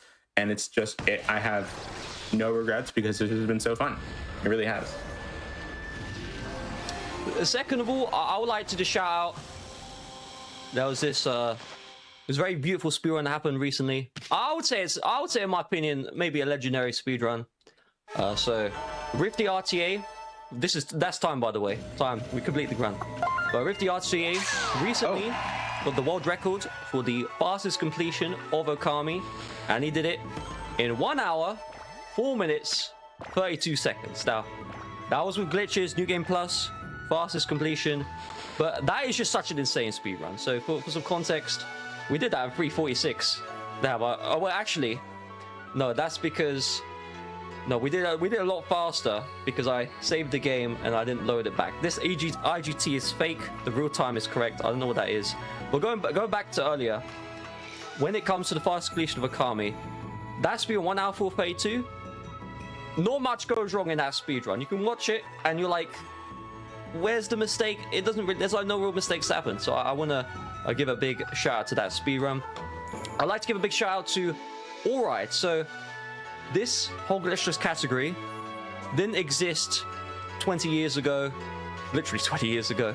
It was created and handcrafted, and this happened in 2023. Maybe took a bit longer, in the prior years, and so Alright basically went from scratch, built up this entire glitchless speedrun. I was saying earlier, there was, there are skips in this game that aren't glitches, but sequence rate 40 minutes of the game. And so, you have to factor in what can you actually allow, even though it's technically, glitchless. Like, what can you allow, what can't you allow? It's very tough to do. It's very tough to do. It is. Alright, he went in, and he has done it, in my opinion, a perfect job. And then I would like to give some personal shout-outs. So if you watch this all the way to the very end, then I'd also highly recommend checking out my Okami Speedrun fastest completion with glitches at Games Done Quick. It was Some Games Are Quick 2025. You have 1 hour 10:56 in-game time completion. At the time of applying and accepting, I was the world record holder, got the first 1 hour 5. And the good thing is, with the Okami sequel coming out, Renaissance, you had a bunch of rivals. This wasn't just a stale category that was just ported over to the big stage. You had that competition. Later, Rift the RTA beat me. Then I did the GDQ run, and then you got that first 104. So you have that progression. It wasn't just a stale run, and it's a beautiful run. It's a beautiful run if you love commentary. And then finally, one more shout out to anyone in the Okami community who has contributed anything, right? Whether that's you've done a speedrun of the game, whether you found a skip, a glitch, whether you've created a guide, whether you've posted something funny. Just a big shout out to everyone in the Okami community if you have contributed anything. Whether I'm your biggest fan, I'm grateful, and I really do respect your work. And that's it from me. Thank you so much, Saunders Tech, for that amazing run, and thank you for those beautiful shout outs. People really loved this run. I can already tell. People were really loving it in chat and showing so much love for you and your run. And I hope that you all at home really loved this, because having to celebrate the 20th anniversary here on Hotfix is such a privilege, such a pleasure, and being able to celebrate this game that touches so many people in their hearts.